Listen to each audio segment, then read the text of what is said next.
Welcome. This webinar is brought to you by the New Hampshire Training Institute on Addictive Disorders. After completing this webinar, please complete the quiz and evaluation if you're interested in receiving a certificate. If you're a member of NHATICA or NADAC, the certificate for this webinar is free. If you are not a member, the fee is $30. You will receive a certificate worth 2.5 continuing education credits once you have completed the evaluation, passed the quiz, and paid for the webinar if applicable. Through the New Hampshire Training Institute on Addictive Disorders, this 2.5-hour event is pre-approved by the New Hampshire Board of Licensing for Alcohol and Other Drug Use Professionals, as well as NBCC, ACEP number 6754.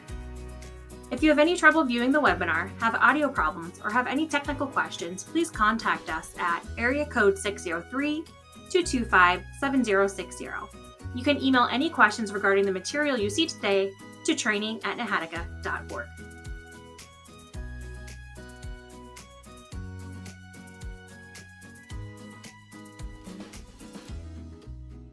Supervisor for problem gambling services in the state of Connecticut, and I'm here with my colleague Fred Betta, who is our program manager who oversees our programs.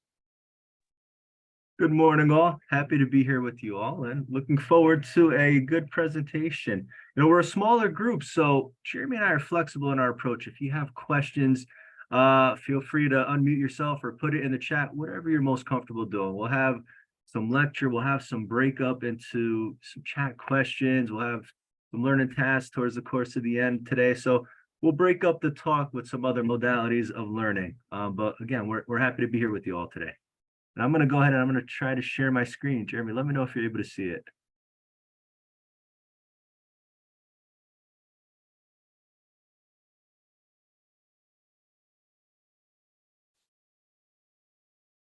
Looks good, Fred.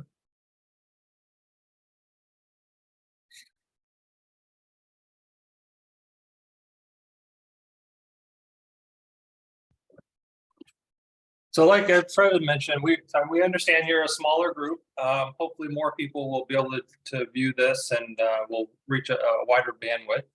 But at any rate, I think it's great that you all decided to reach out and to sign up for this training. So hopefully you find today's conversation of value to your work. One thing, just as Fred had mentioned, we are a small group. So if you have any questions or if you want to give any input or any feedback, feel free to unmute yourself or tap it or type it in the chat box. We are a pretty flexible group. We like the dialogue whenever possible. And understanding that I have limited understanding of what happens in New Hampshire as far as your training goes. Not sure if any of you have taken a gambling training before. So we did kind of incorporate some basic 101 stuff. So it may be a review for some of you, it may be new information for others. But we did put it in there just because we're not sure of where everybody is. And as we all know from learning theory, repetition is not necessarily a bad thing as far as retention. So hopefully you find it of value. So before we begin, one thing we'd like you to type in the chat box is, what was your first experience with gambling and or gaming? We'll stick with gambling for today, but we do this training for gaming and gambling, but let's start with just for gambling. So what was the activity? Who was there? And did you feel anything about it? So we'll take a couple minutes.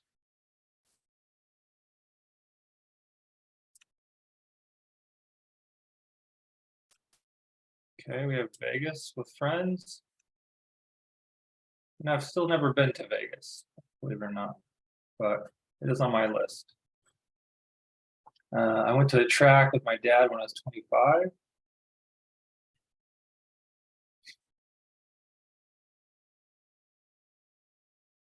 Scratch tickets every Christmas growing up.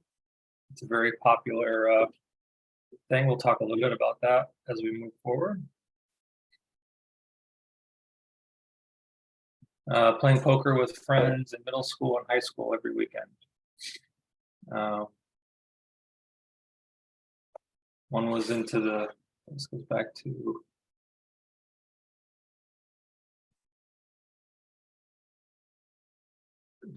one was extremely into the thrill and clearly addicted. You know, it's funny, you know, when you don't know, you know, it's interesting. I grew up not necessarily in a household that gambled at all, but later when I was in my early 20s, I had a roommate who played scratch off tickets. Like he had he clearly was, you know, looking back, all the signs were there. But you know, living with this person, I never thought of it myself as it being a gambling problem, but looking back, it definitely was. So, all right, thank you for participating. Next slide, Fred. And Jeremy, just to let you know, I forget the differences between Teams and Zoom, so I can see the chat here too. If you need me to check it as you're presenting. That's great. Thanks, Fred. Wow.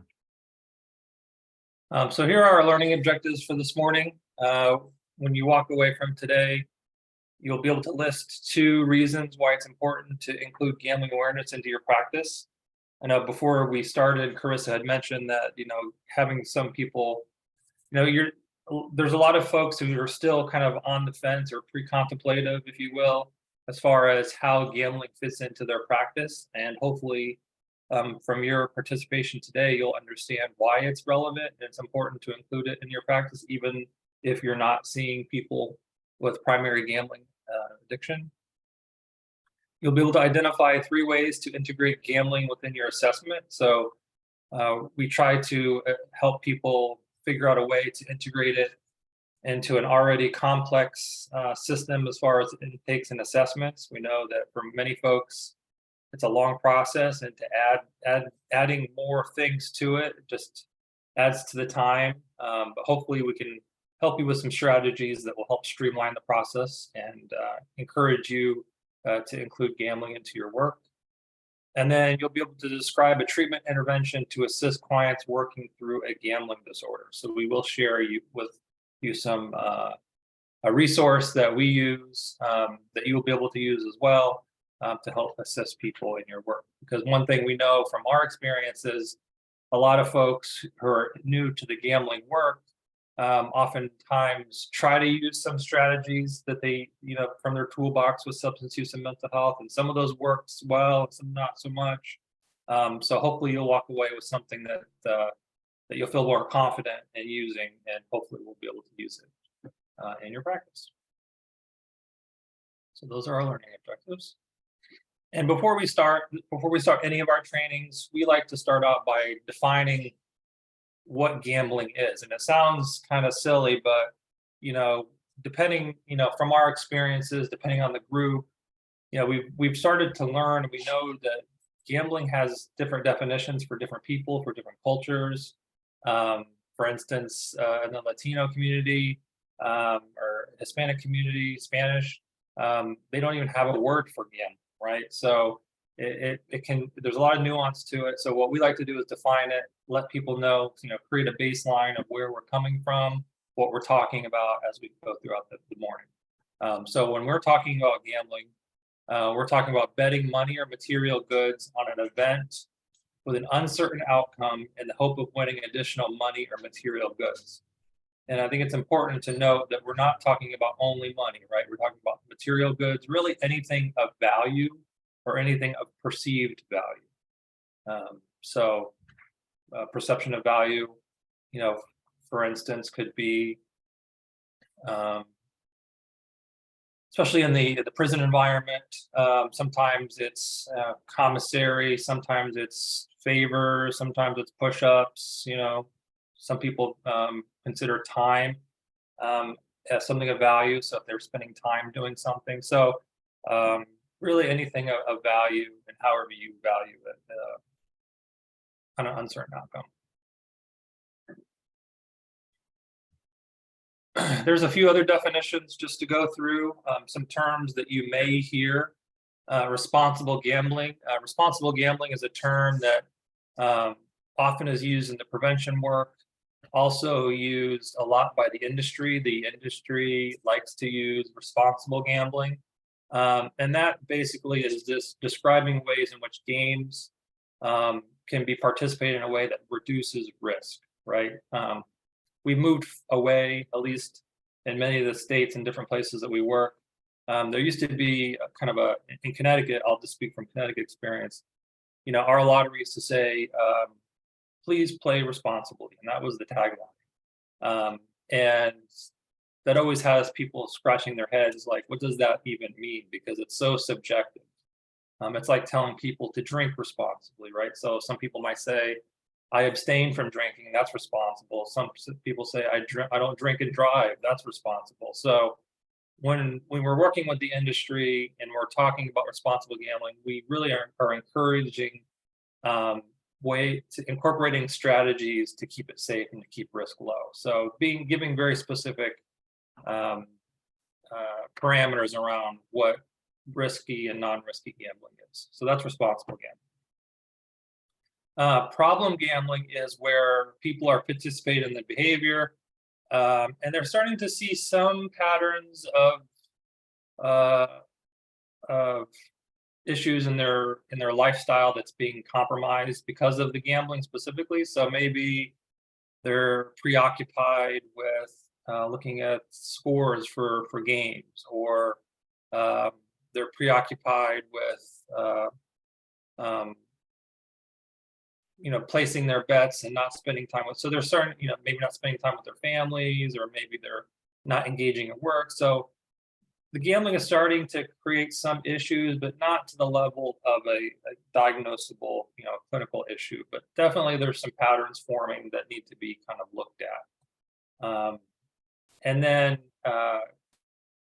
we have gambling disorder, which is DSM-5 diagnosable disorder, where there's several criteria being met that constitute a diagnosis of gambling disorder, and clinical intervention is often necessary. Not always, but often.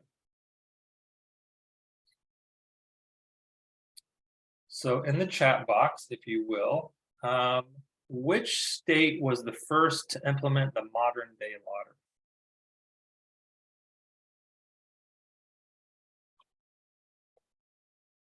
If you don't know, just take a guess.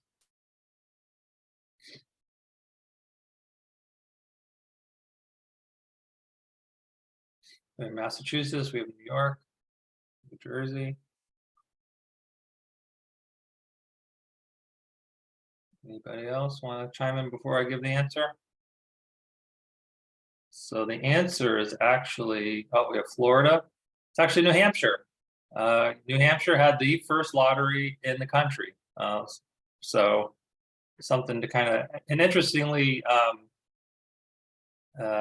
although New Hampshire had the first modern day lottery,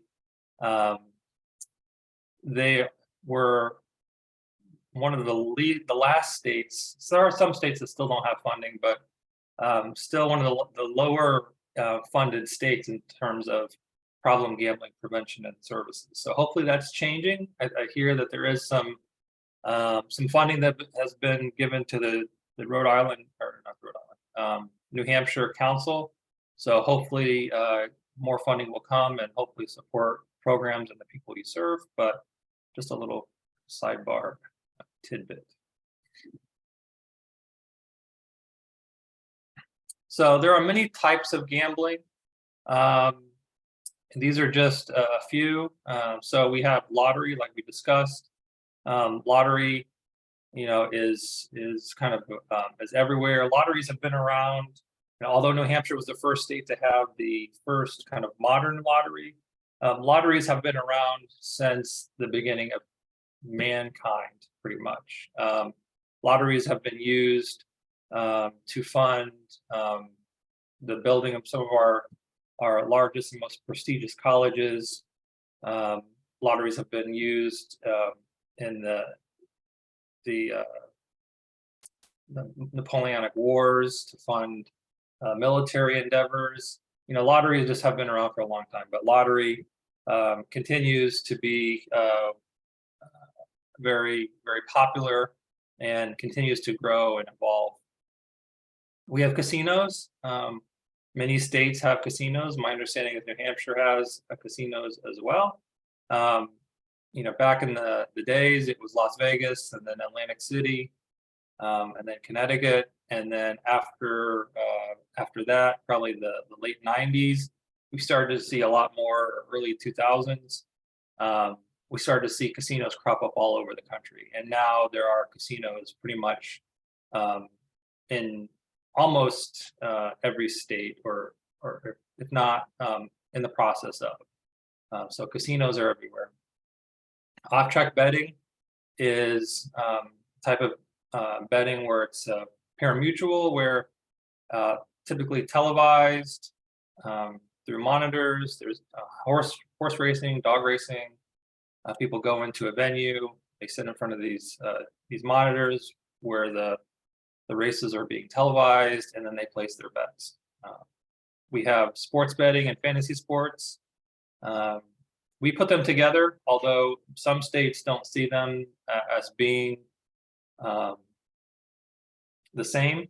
Back several years ago, fantasy sports started to get a lot of recognition because of the daily fantasy sports. And I know many state legislators were looking at, is fantasy sports gambling or not? And in our state, in Connecticut, our legislature deemed that fantasy sports was not gambling. They said that it was more chance or more skill-based than chance, therefore it was not gambling. Although, if you look at it, and we'll talk a little bit about it in a few minutes, it very, very much does resemble gambling in many ways. Sports betting is starting to take the country. Most states have sports betting, or they have sports betting bills currently pending. It's a widely popular form of gambling. Sports betting has been around, though, since there have been sport. But just recently, with the overturning of PASPA many years ago, and each state really looking at expanding their gambling and looking at revenue, sports betting is very appealing. Charitable games. So charitable games are your games like your local church bingos, your 50-50 raffles, things of that nature. So charitable games are predominant in our communities.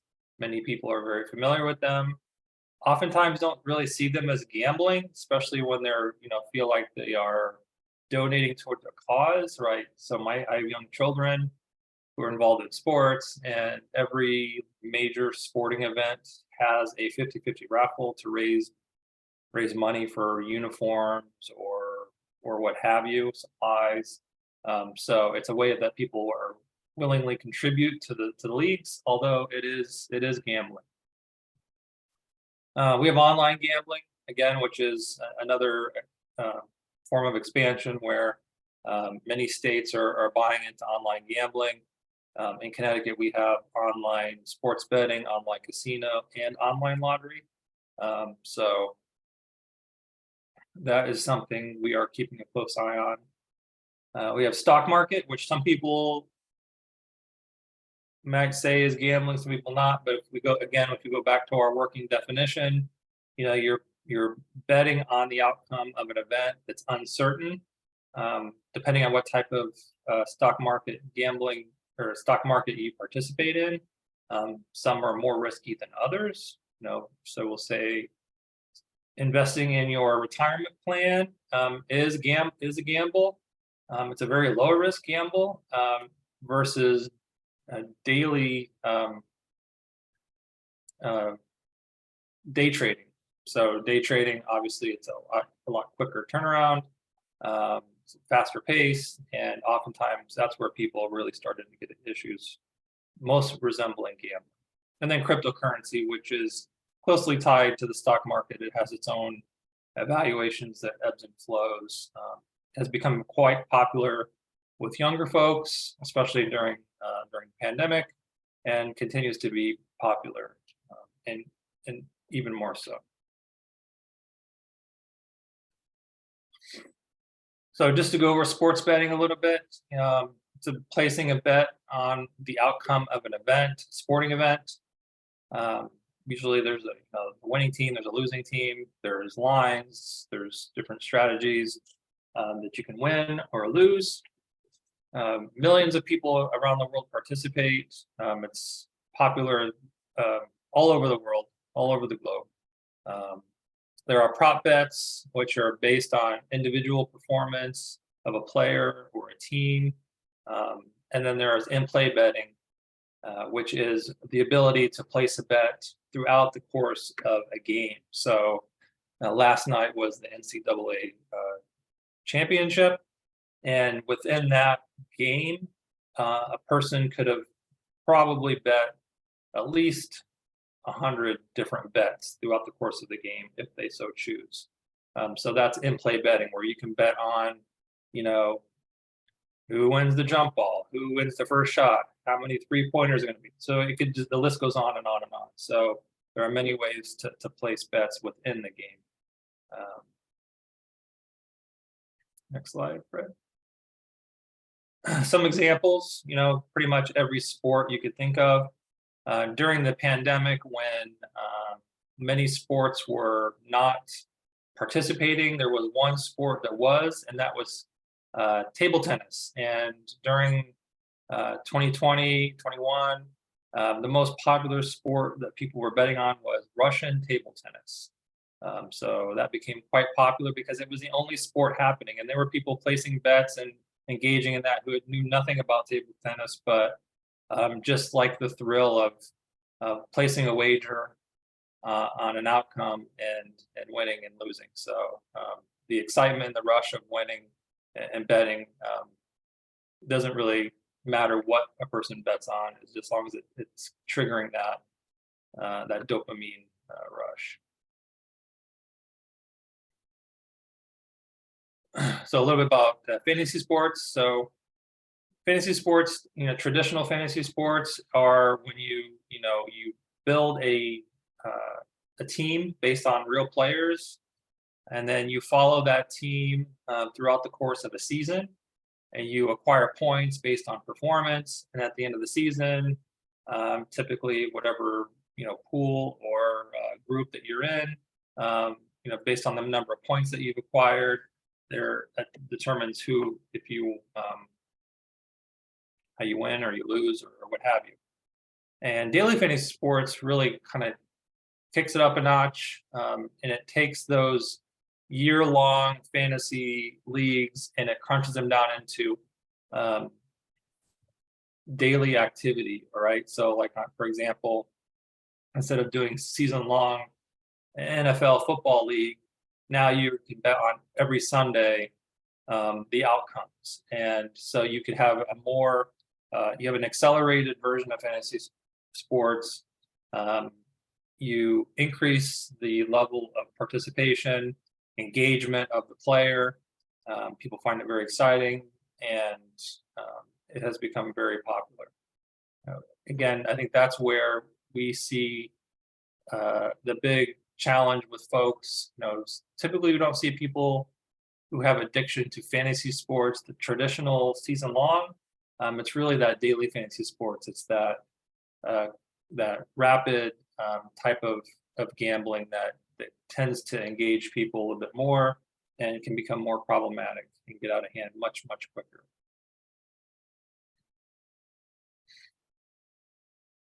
And this just highlights that, that shortening the reward schedule, really changes the face of the gambling. So, our delayed reward schedule is our season long. Our daily fantasy sports is the more immediate. Traditional sports betting versus in-play sports wagering, right? So instead of waiting for the game to be over or the season to be over, now you're placing little microtransactions throughout the course of a sporting event. And as you can imagine, a person can go through a lot more money, but also they just remain a lot more engaged, and that preoccupation could end up being problematic for some folks. We have daily or nightly lottery, even weekly, Mega Millions or Powerball. And then we have our scratch tickets, our instant wins, our Kenos, and that's where we see more people run into issues where, you know, those scratch tickets are instant. You can sit there, you can continue to scratch, you know, ticket after ticket after ticket. You don't have to wait for a drawing. Keno's a little bit different. Keno's there's a drawing every 3 minutes, or every 4 minutes, depending on where you're at. So there is a little bit of a delay, but it's still instant enough to really keep people engaged, and it can become problematic. We have our live casino versus online casino games. You know, this is where we have increase in accessibility. Slot machines, you know, you can place, you know, even on a penny slot, you could place a lot more money's worth of wagers in a small amount of time versus, you know, maybe if you're sitting at a table or something of that nature. And then we have traditional video games and then video game and loot boxes. And the reason why we incorporate video games into our discussion is there's growing research that shows a strong correlation between the two. They are both very distinct in their own right, but there are areas where video gaming and gambling overlap. And we'll talk a little bit about that in a few slides. Here we are, esports. So esports are competitive video game playing. So you have a couple, you know, in this picture, doesn't always have to be teams, it could be individuals. But in this image, we have 2 teams. They're going to engage in a video game, and then behind them, which you don't really see here, they're in a stadium. They're like, you know, at a concert venue or a basketball stadium or something, and it's completely filled.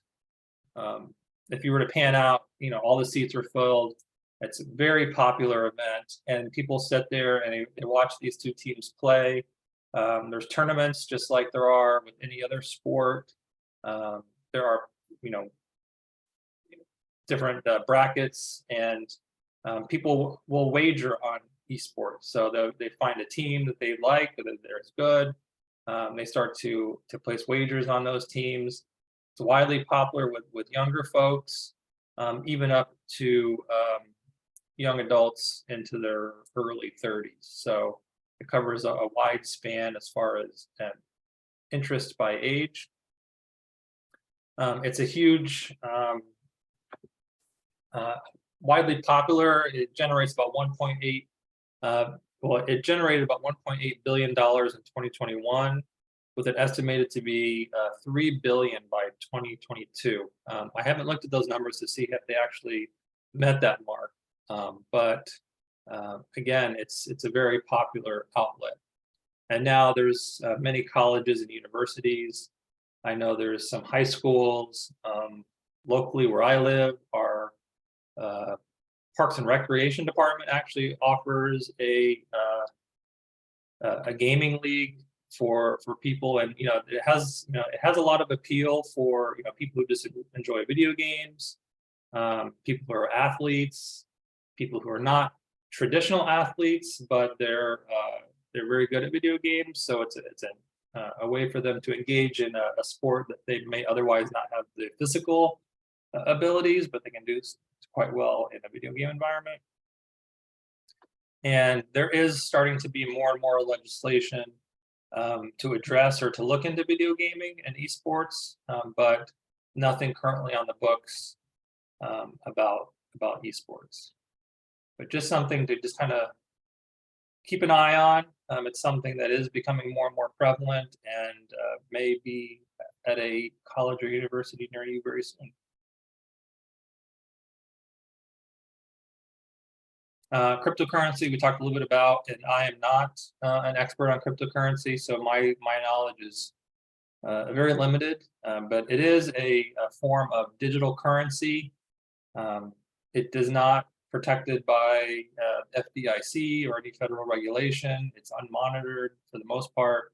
There are many types of cryptocurrency, and they continue to change and things like that. You can use cryptocurrency to buy real goods. So there are many retailers who accept cryptocurrency.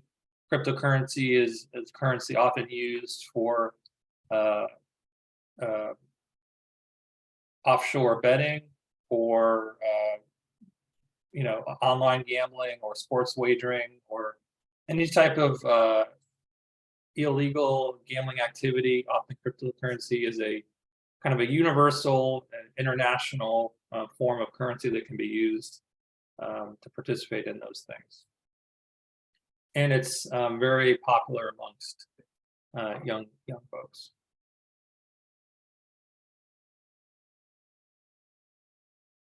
We put this in here just to kind of help people kind of conceptualize how we are influenced in our daily lives in terms of, maybe what type of gambling you might participate in or not participate in, how, you may view gambling in your environment, in your community, in your family.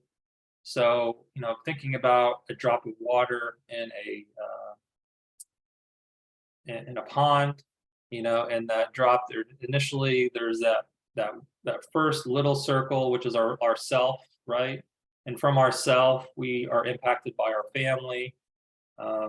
We are impacted by our peers. We're impacted by our school and work, culture and faith, community and environment. As you can see, we're influenced by many, many factors. And gambling fits very well into that, because you think about people's perception or people's own histories with gambling, like we talked about at the very beginning. Our attitudes and beliefs around gambling are impacted by all of these elements.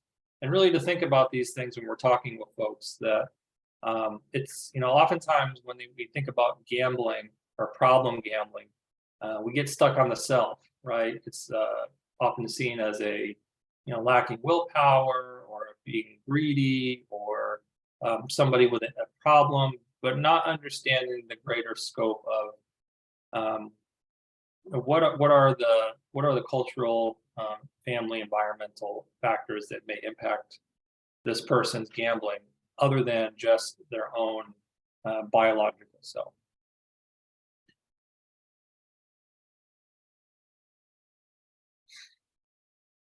And just like any other form of addiction or any other behavior, gambling sits on a continuum. So we have everywhere from people who abstain or they choose not to gamble, all the way up to people who have a DSM-5 diagnosis of gambling disorder. And so in between, we have no gambling. We have people who gamble socially. We have serious social. So serious social are, somebody who goes to the casino regularly enough to maybe start acquiring some points. They get some comps, or they just go on a more frequent basis. Not saying that it's a problem, just saying that, this is somebody who's engaging this in behavior a little bit more than the average person. We have at risk. So these are folks who are maybe placing riskier bets, really trying to up the ante a little bit, not necessarily having a problem still, but definitely they're at a place where they're taking larger risks, and those risks can have negative outcomes. So putting themselves in that situation. And then we have problem gambling. So these are folks that are meeting maybe one or two criteria for gambling disorder. They don't meet full criteria for gambling disorder. They're starting to see some issues, in their daily quality of life. Could be marital issues, could be financial issues, could be work related, could be mental health. Maybe a few of those things happening, not all of them at once. But if this behavior continues to continue on the path that it has with this individual, it more than likely can move into gambling disorder. Or if they make some changes, they can go back. A person can move up and down this continuum. So looking at national, international data, about 95%, give or take, of people in the general public can gamble in a way that stays within the no gambling to at-risk range. About 3 to 4% meet criteria for a problem gambling, although there's no DSM criteria, more of just they're meeting the level of problem. And then about 1 to 2% of the population meets criteria for a gambling disorder. And those numbers may seem very small, but when you put some actual numbers to it, like for example, in Connecticut, we have about 3.5 million people in our state. So 1 to 2% is about 66,000 people. So, and then you double that for those who have problems with gambling, and then you're starting to see that those numbers are quite large. Percentages are small, but the numbers are quite large. Now, when we drill down into subpopulations, talk about youth in particular, youth are about double the rate that we're seeing in the general population for adults. And this is true with anything, right? They are engaged in more risky behavior than adults, substance use, tobacco use, you name it. This is pretty much true across the board. Among the veteran population, those who have served or active duty, rates of about 3.5 times that of the general population. So we take into account that there's possibly some trauma, maybe there's just a lot of downtime. These are folks that are more primed for risk and risky activities, so that could be a factor. Athletes are about 4 times the rate, and you think about sports betting and the expansion of sports wagering, and we're seeing a large number of younger folks reaching out to our helpline as a result of legalization of sports wagering. And in our clinics, we're seeing a lot of athletes, right? So these are folks that are, again, they're kind of primed to take risk, to be competitive. Sometimes, they have, feel like they have expert knowledge in certain sports, so they feel like they may have an advantage when placing bets on certain games or certain sports. So that puts them at much higher risk, about 4 times statistically. Those who are in substance use or struggling with substance use or mental health issues, about 10 times the rate. So this is where it really comes into play with practice. And like I mentioned at the beginning of the training, some people may not even realize the impact of gambling on the people that they're serving. Mainly because I think a lot of folks just don't ask questions or don't screen for it. So it's an issue that if you're not talking about it, you're not screening for it, people are not forthcoming about their behavior or about their participation in the behavior. So if we're not screening for it or addressing it, it goes unrecognized. But we know about the rate is about 10 times that of the general population. So we're talking about 10 to 20% of folks with a gambling disorder, about 30 to 40% with problems related to gambling. So those numbers are quite high. And then within the criminal justice and the incarcerated population, the rates of problem gambling and disordered gambling about 20 times. We did a study in Connecticut, and we surveyed people who are incarcerated in multiple of our facilities, and we found this to be true. About 35% of individuals within those systems identified as having issues related to their gambling. And sometimes people might not understand. Definitely people who work in those systems understand, but sometimes people are like, how is that possible? How does gambling become a problem if they're incarcerated? Well, there's lots of downtime. There's lots of, anything of value, right? So it could be commissary, could be chores, could be favors, could be a lot of different things. But we are seeing a high prevalence of gambling within those institutions. And then what happens and what we're seeing translated when they're released is they take those behaviors and they bring them out into the community. And in the community, it's a lot more accessible even than within the prison system. So it's a lot easier for them to continue that behavior on the outside. And there's many reasons why they do that as well. And we'll talk a bit about that in a few slides. Any questions so far? And this is lots of content. I don't want to leave out any questions if anybody has anything. And if you do, feel free to just unmute or type in the box. So according to the National Council on Problem Gambling, for every one individual struggling with a gambling addiction, it impacts 7 to 20 people. So what that really means is, take for example, somebody who lives in a family, right? A parent who has a gambling addiction. That impacts the family unit. Could impact, that parent who works in an employer who may be preoccupied with gambling. That's impacting their coworkers and colleagues. If this person is engaged in stealing, sometimes that happens. If they have access to funds, they may borrow or steal money from their employer. That impacts the whole company. That impacts, could impact the town. So you can see how this one person's behavior or this one person's issue is not necessarily that one person's issue. It really is a community issue.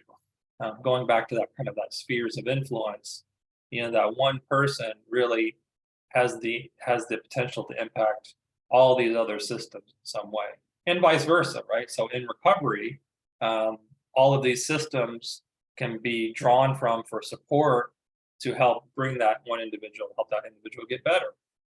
So it works both ways. Next slide, Fred. So here are some of the major risk factors for gambling. One of which is the early big win. So an early big win, and a big is really a relative term, but really it's about an early experience with gambling that resulted in a win. So you take, for example, a 10-year-old kid who somebody gives them so we had the example of the scratch ticket in the holidays, right? So you take a kid, a young person who wins on a scratch off ticket that they're gifted. And that could be $10. $10 to a 10-year-old is a lot of money, $20 could be, any amount, but it's something about that process of winning at an early age that has an impact, kind of primes the brain. It doesn't mean that 10-year-old is going to end up with a gambling problem right away. But what we find in our clinical practice is many of folks who come through our doors and we talk about their earlier experiences with gambling, like we did at the beginning of this presentation, many of them can go back to an early big win situation that really kind of primed them for developing a problem in the future. So that's just something to keep in mind. And that's why we have a lot of the lotteries have these campaigns during the holidays, give a toy, not a ticket, really promoting not gifting tickets to kids because of that early exposure, which we know with drugs and alcohol is the same, right? The earlier people are exposed to these behaviors, the higher risk they are for developing problems in the future. Gambling is no different, although public awareness is very different when it comes to gambling. So that's why those campaigns exist. So early big win, accessibility and proximity to casino is also huge. We live in New England, so there was a study several years ago, and it showed that people who live within 50 miles of a casino, the rates of problem gambling and gambling-related behavior more than doubled. So again, being in New England, 50 miles is not that far. In Connecticut, we're surrounded. We have Massachusetts, we have New York, we have New Jersey, we have our own casinos. New Hampshire, same thing, right? You are surrounded by all of these things. So just by proximity, the rates of problem gambling goes up. And then we have accessibility. Now, this is where online gambling comes into play, where now, people have, you pick up your cell phone. That's, we all have accessibility to place bets nowadays. So proximity is huge. Hold in mistaken beliefs about the odds of winning. So we oftentimes find people who have had experiences with winning, or they think certain things. A certain event happened, and therefore they think that they have some sort of inside knowledge of or better odds than the average person, which may promote them to gamble. You hear people, sports players who well, that's more about fantasies of success we'll talk about in a minute, so hold that thought. But mistaken beliefs about odds, right? So thinking that, going and buying a scratch-off ticket, not knowing the odds. So that's why a lot of the responsible gambling campaigns really highlight the odds of certain games, because some people don't necessarily understand. They say, like the scratch-off tickets say maybe 1 in 8 is a winner. But those odds change throughout the course of the game. As more and more people win, those odds actually go down.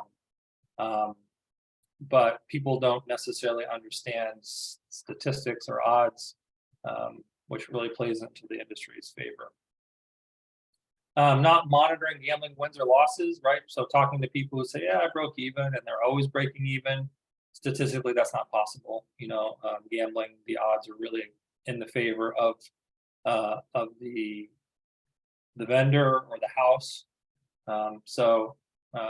Typically people will lose more than they win. That's how revenue is generated. Recent losses or changes. So people who are early retirement or retirement, loss of change in job, loss in job, change in marital status or relationship status. These all things could potentially put a person at higher risk. Financial problems, right? So going back to kind of our Department of Correction folks, a lot of times released in the community, run into some financial difficulty, or they have some financial difficulty when they're in the community, have difficulty finding employment because of their criminal background, have that background of gambling in prison. Sometimes we'll take those skills that they learned and try to apply them in the outside world, in forms of gambling. And gambling, for some represents hope. Many times, especially the lottery of all things, the lottery really positions itself on hope. So I was in Arizona recently, visiting family, and their lottery had a campaign.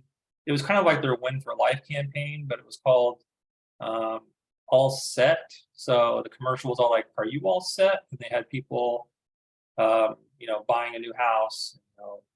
Did you play today? Are you all set? So really telling people, like, encouraging people to play in order to be financially stable. So the messaging around kind of getting these, becoming financially stable through gambling versus, maybe performance at an employer or something like that. So I'm not going to go through all of these. We could spend, all the morning out on these things. But other things about having a parent with the gambling problems, also having a parent with alcoholism, growing up in a household with alcoholism is a risk factor for gambling as well as substance use. And then just being around, having a social network that encourages or engages in gambling puts you at higher risk, just because you are typically in those environments a lot more than the average person.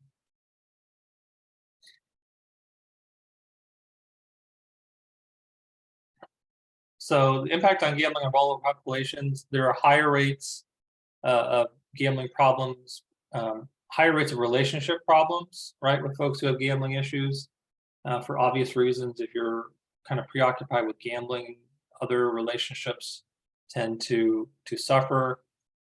Financial problems, including bankruptcy. Gambling is a behavior that requires money to participate. So therefore, many people run into significant financial problems. bankruptcy is often seen as a solution, although within Gamblers Anonymous fellowship and clinical practice, bankruptcy is often discouraged.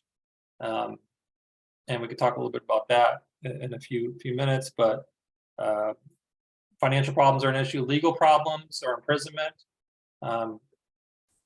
Many folks, not everybody who has a gambling issue commits a crime, but it is not uncommon for folks who have gambling problems, who have access to money, to at some point get into some legal issues involving, getting those funds. So we've heard anything from treasurers of local sports leagues taking money.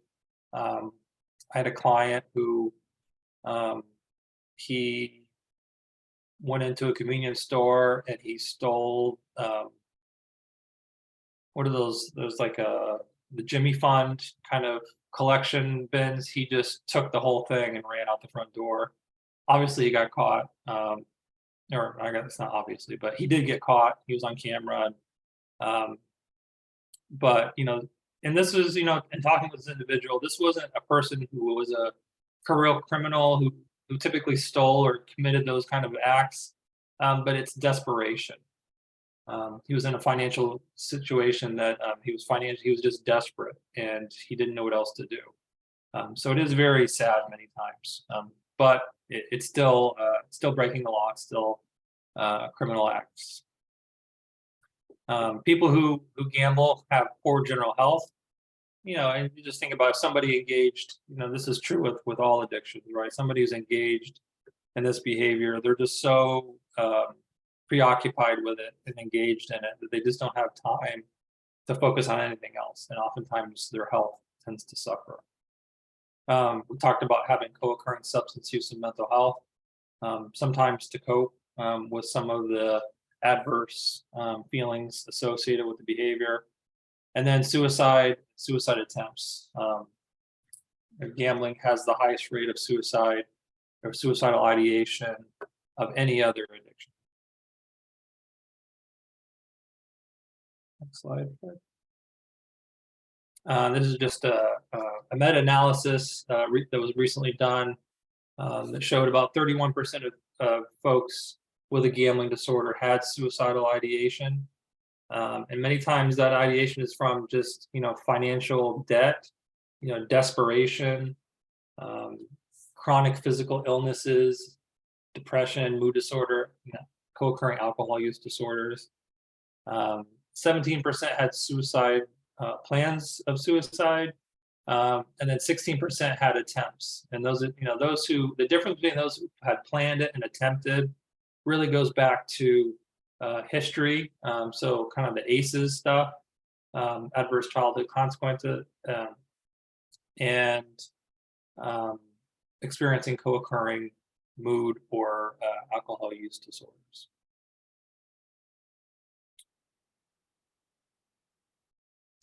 Fred, I turn it over to you. Jeremy, thank you very much. All right, I know we've provided a lot of content for you so far, so I want to take the opportunity to ask you all a question. So as we think about gambling integration, it helps us to understand where you're coming from. So within your work environment, do you work in a treatment, prevention, research, awareness background? Just if you could, for the next minute in the chat, let us know a little bit about your work environment.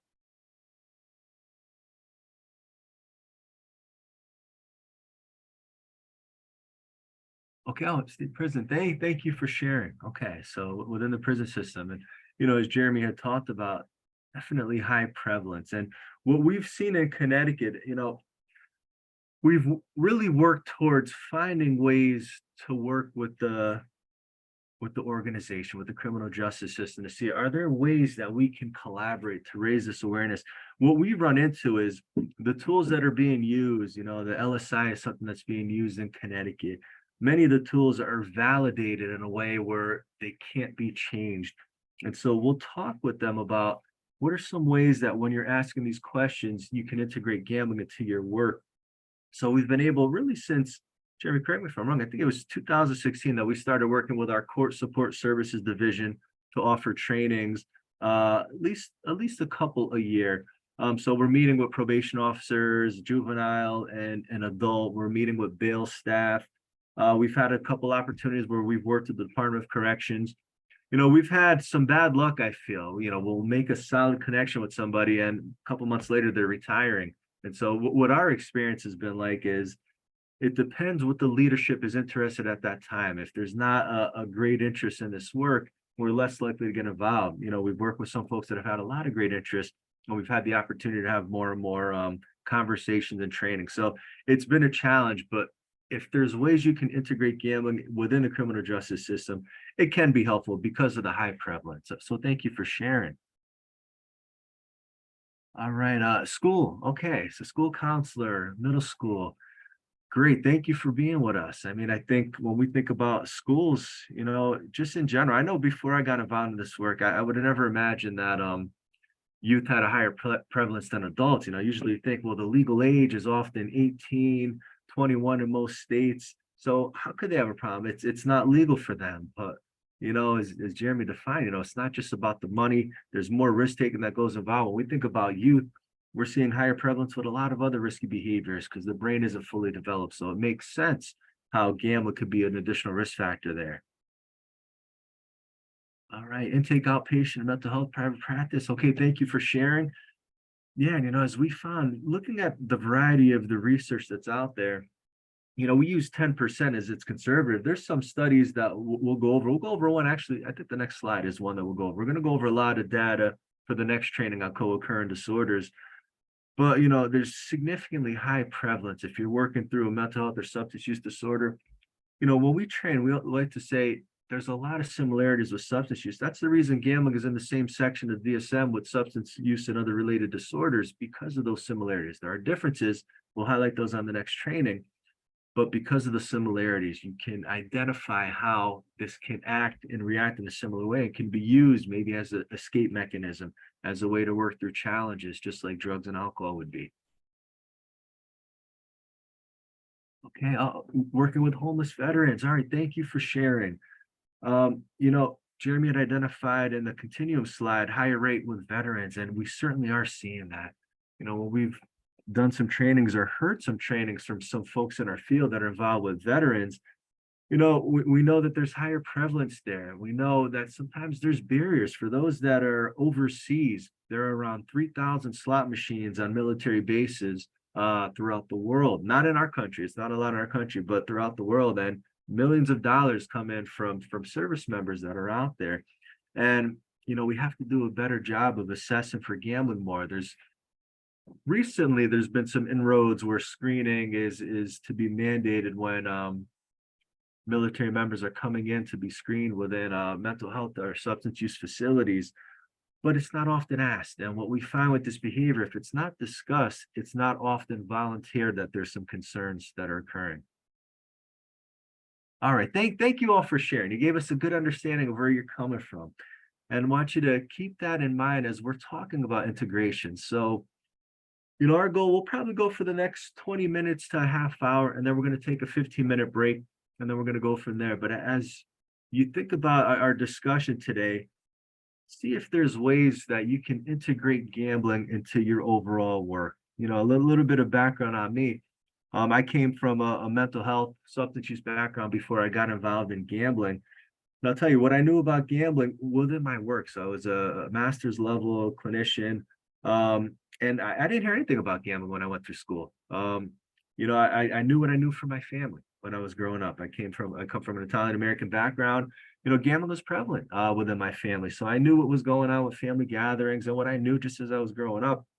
But thinking about it as a behavioral health disorder, I wasn't on that level thinking about it. I think about some of the clients that I worked with in an opioid treatment program that would talk to me about gambling, and I never went further with it. And it's because I didn't know. And so for the past about 16 years, I've been involved in the gambling work. And now I completely understand if I could go back in time and change, I would talk a little bit more about that. I might have some treatment related goals that have to do with gambling because it was likely worsening some of their conditions with substance use because it was an unaddressed behavioral addiction. So certain things to think about, and it brings empathy to me, and I know Jeremy as well. When we have this work, we know that this might be one of the first times that you're hearing about this as a concerning behavior in this field. So any questions you have, we want to do our best to help you understand in the best ways that we can help you understand. So here's that study that I was talking about. So as we think about integration in Connecticut, data that came out of this study was really helpful for us. So, it's really difficult to come in for treatment if you're working through a behavioral health disorder, major depressive disorder, depression being one of the more highly recognized behavioral health disorders that are out there. And not everybody that has a depressive disorder is going to come into treatment. So when you take something like gambling disorder that isn't as well known, isn't as well understood in the community, it's less likely individuals are going to come into treatment. Looking at data from the administration of gambling, and Jeremy, you're gonna have to correct me if I'm wrong, NAIADIGS, the National Association of Disorder Gambling Administrators, administrators that come together throughout the country. They do studies every couple of years.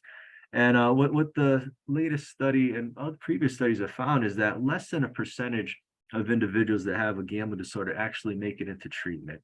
And I think a lot of that has to do with the lack of understanding. When we look at this study over here that was looking at individuals working through a gambling disorder, and this was in 2008 before DSM-5. So prior to DSM-5, gambling disorder was known as pathological gambling. So that's what that PG represents there. So for those that got to the point where they were able to make it into treatment, less than 50%, but almost half, all had reported getting treatment for mental health and substance use disorders. None were specific for gambling problems. So in Connecticut, we have gambling specific treatment programs throughout the state.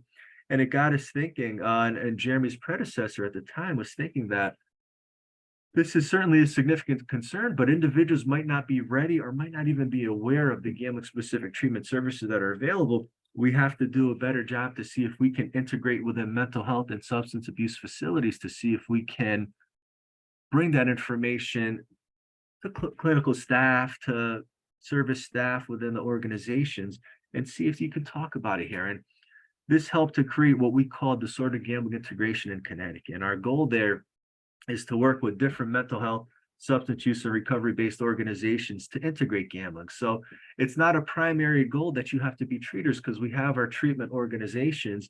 But if someone is coming in primarily for a mental health or substance use disorder, gambling is identified, it might be exacerbating some of the conditions there.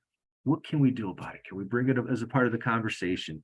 Can we treat it as an additional goal? If it's beyond the scope of care of the provider, that there is a specific program that deals with gambling specifically to offer that care. So the goal is to offer this holistic care, identify gambling if it's causing some additional challenges. But looking at this study, not only did it identify that most folks were not coming in for treatment, and definitely none for gambling disorder, a large majority had a co-occurring mood disorder. A large majority had co-occurring anxiety. Almost half had a substance use disorder. And a large majority of the sample had another behavioral health disorder that occurred first. So whether it's being used as a coping mechanism or something in addition, other behaviors were coming first. And this study had also identified that almost everybody, I think it was 96% of the sample, had more than one behavioral health disorder. So co-occurring is common, that what we're seeing with gambling disorder. Okay, Barbara, thank you for that question. And I know in New Hampshire, this is newer. So we're going to talk about digging here because, depending on the funding that you have, and sometimes you might not have any funding. And if there's no funding, there are chances that there might be trainings offered at a reduced cost. And some you might have opportunities to do things for free. We're currently in a virtual world where you might be able to attend trainings that are out of state that might be free. So if New Hampshire doesn't have a lot of funding to pay folks to get more involved in this work, those are options. I'll talk to you about what we do in Connecticut, because we do have a little bit of funding that we have allocated to disorder gambling integration. We call it DIGIN for short. And we'll talk about what those components look like. So here's a little bit about the mission statement with DIGIN. So the goal is, as I was saying before, we want to build capacity within mental health, substance use recovery-based organizations, all the organizations that you have represented here, within the school system, within the prison system, to enhance some screening, to enhance awareness, health promotion strategies. So, what we've often worked with, especially at the beginning, is gambling often isn't discussed. If it is in there, there's this really heavy criteria-based question that's there that most folks aren't going to answer, even if they are working through a gambling disorder. So what we have found through work, through surveys, through clinical practice, is that if you integrate this more, if you have materials that are available, if you integrate it with an already established assessments, and what Jeremy and I try to do is, you don't have to create a standalone gambling section. How can we integrate it into your currently established structure? We know there's a lot of needs and there's a lot of assessments. When you have that first intake, I know in Connecticut, it's probably similar in New Hampshire. There's a lot of questions that you ask. And so our goal is to do our best not to increase it by too much, but maybe the way you're asking this question, if you're asking substance related questions, can we include gambling in there? You have a lot of literature here that talks about substance use and mental health. Can we include some of our gambling literature there? So integration is the key component of what we're talking about here with digging. And, we've been doing this since it's been over a decade now. I think 2009 or 2010 is when we started. So we've gone through different groups.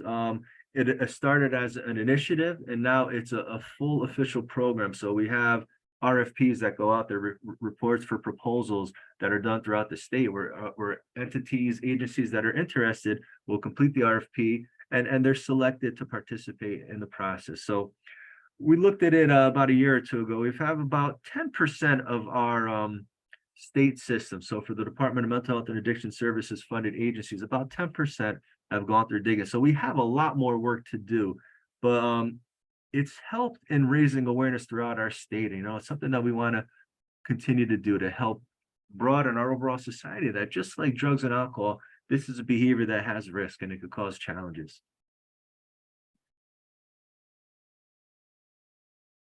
Okay, so before I go into the key, I jumped ahead. Okay, let me back up a little bit. Before I go into those key components of digging, before we started digging, we did a focus group with some of the organizations in the state where we had a Better Choice program, and that's what we call our gambling specific care.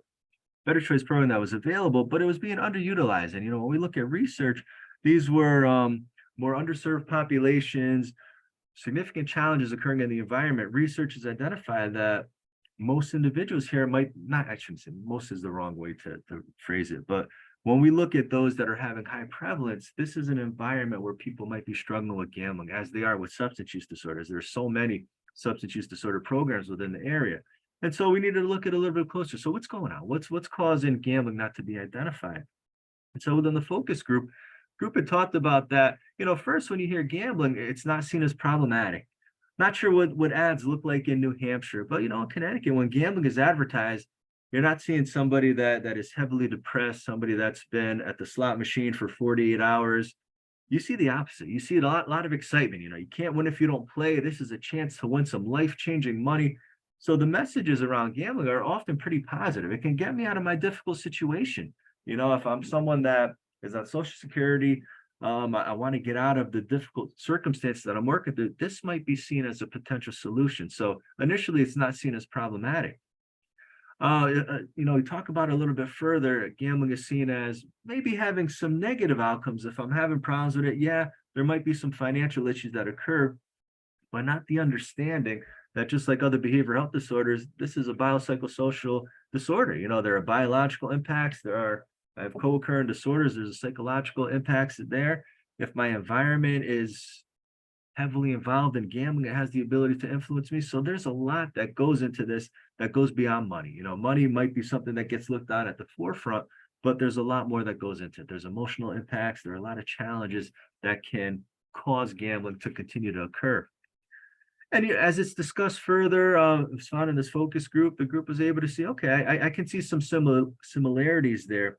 But as we found in this focus group, and as we find in digging throughout the state, it just doesn't come out. When we have folks mention, yeah, nobody comes in to talk about gambling. Well, have you talked about it? Have you had conversations about it? Have you used screening? well, no, we treat other stuff, but it helps to be identified. If it's not being identified, it's not likely going to be voluntary. And what we found with the criminal justice system, especially, there could be a potential where the individual can have an additional charge. So if someone puts that out there, it has the ability to harm them more than help them. So that rapport is something that's important. And we're going to go over some of those strategies today on ways to build a rapport with gambling if individuals are having challenges there. And so one of the challenges we're seeing as well is, gambling is legal. We know in Connecticut, the lottery is a quasi-state agency. We know that in Connecticut, funding from the casinos can go over to the state. So the state is a partner in some of the gambling efforts and many of the gambling efforts. So, how can it be seen as something that's harmful? The group is saying, gambling is embedded in a variety of cultures, religious organizations. I know church bingo is something that's popular in Connecticut. There's over 160 bingo parlors throughout the state. So it's something that's prevalent. Within cultures, gambling can be very prevalent. It was in my culture growing up.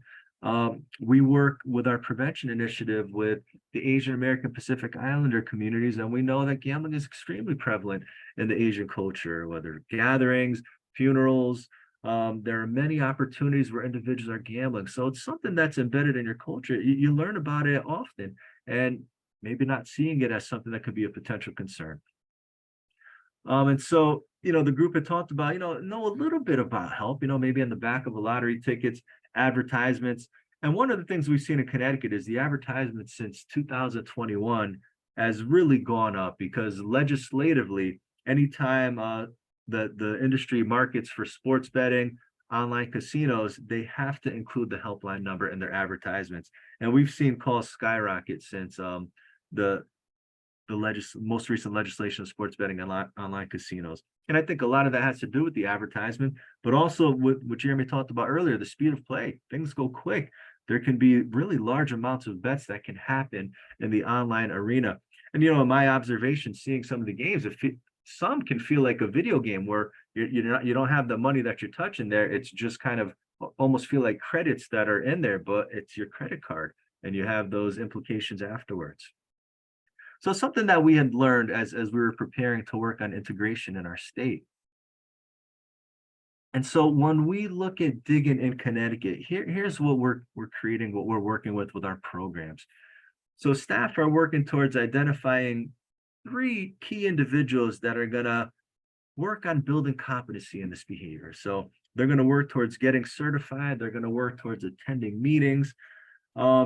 Some agencies are really large, so we give the flexibility to the groups. Is this something that you're going to do agency-wide, or is there a specific program within your agency where you're integrating a gambling? And so based on what the criteria are for the application that the group submitted, all staff are working on getting trained.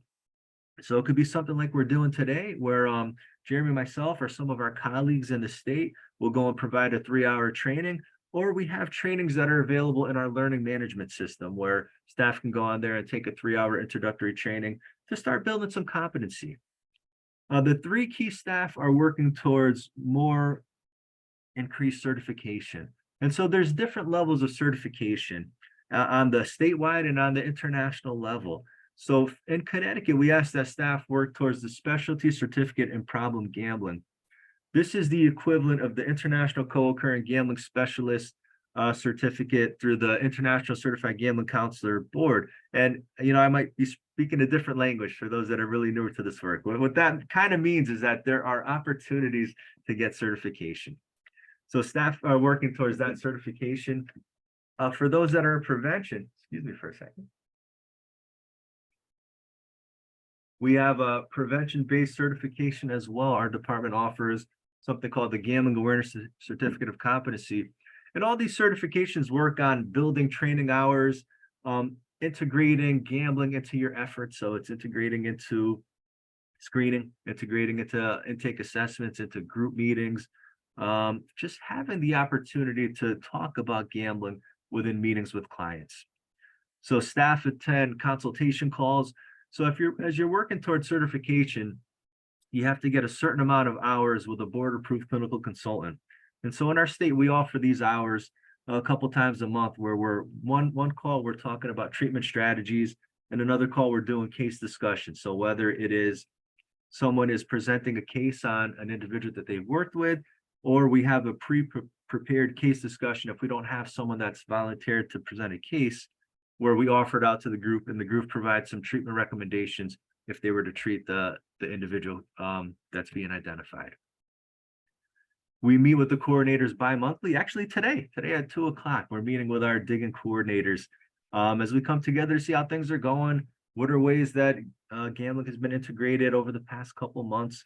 We'll talk about some upcoming events. So it's just an opportunity for us to come together and to collaborate. And then we also have the opportunity where we meet with the key staff on a quarterly basis and talk about their goals, talk about how they're doing and working towards certification. And then we also have surveys, and we're going to go over some of that data. It helps to have the data to show what we're doing is working. You know, are we working on increasing that awareness? Are we working on raising awareness for providers and clients? And we'll do an initial survey and we'll do a follow-up to measure how that awareness is changing over time. All right, so other things to think about. So what are ways you can integrate gambling into your assessments? I talked about that before. So looking at your current structure, as you think about your current structure of assessing, are there ways that maybe you can talk about gambling when you're meeting in groups? So can you utilize a curriculum that has gambling included? You know, later Jeremy's going to show you our website, and we have some gambling integrated materials that are there.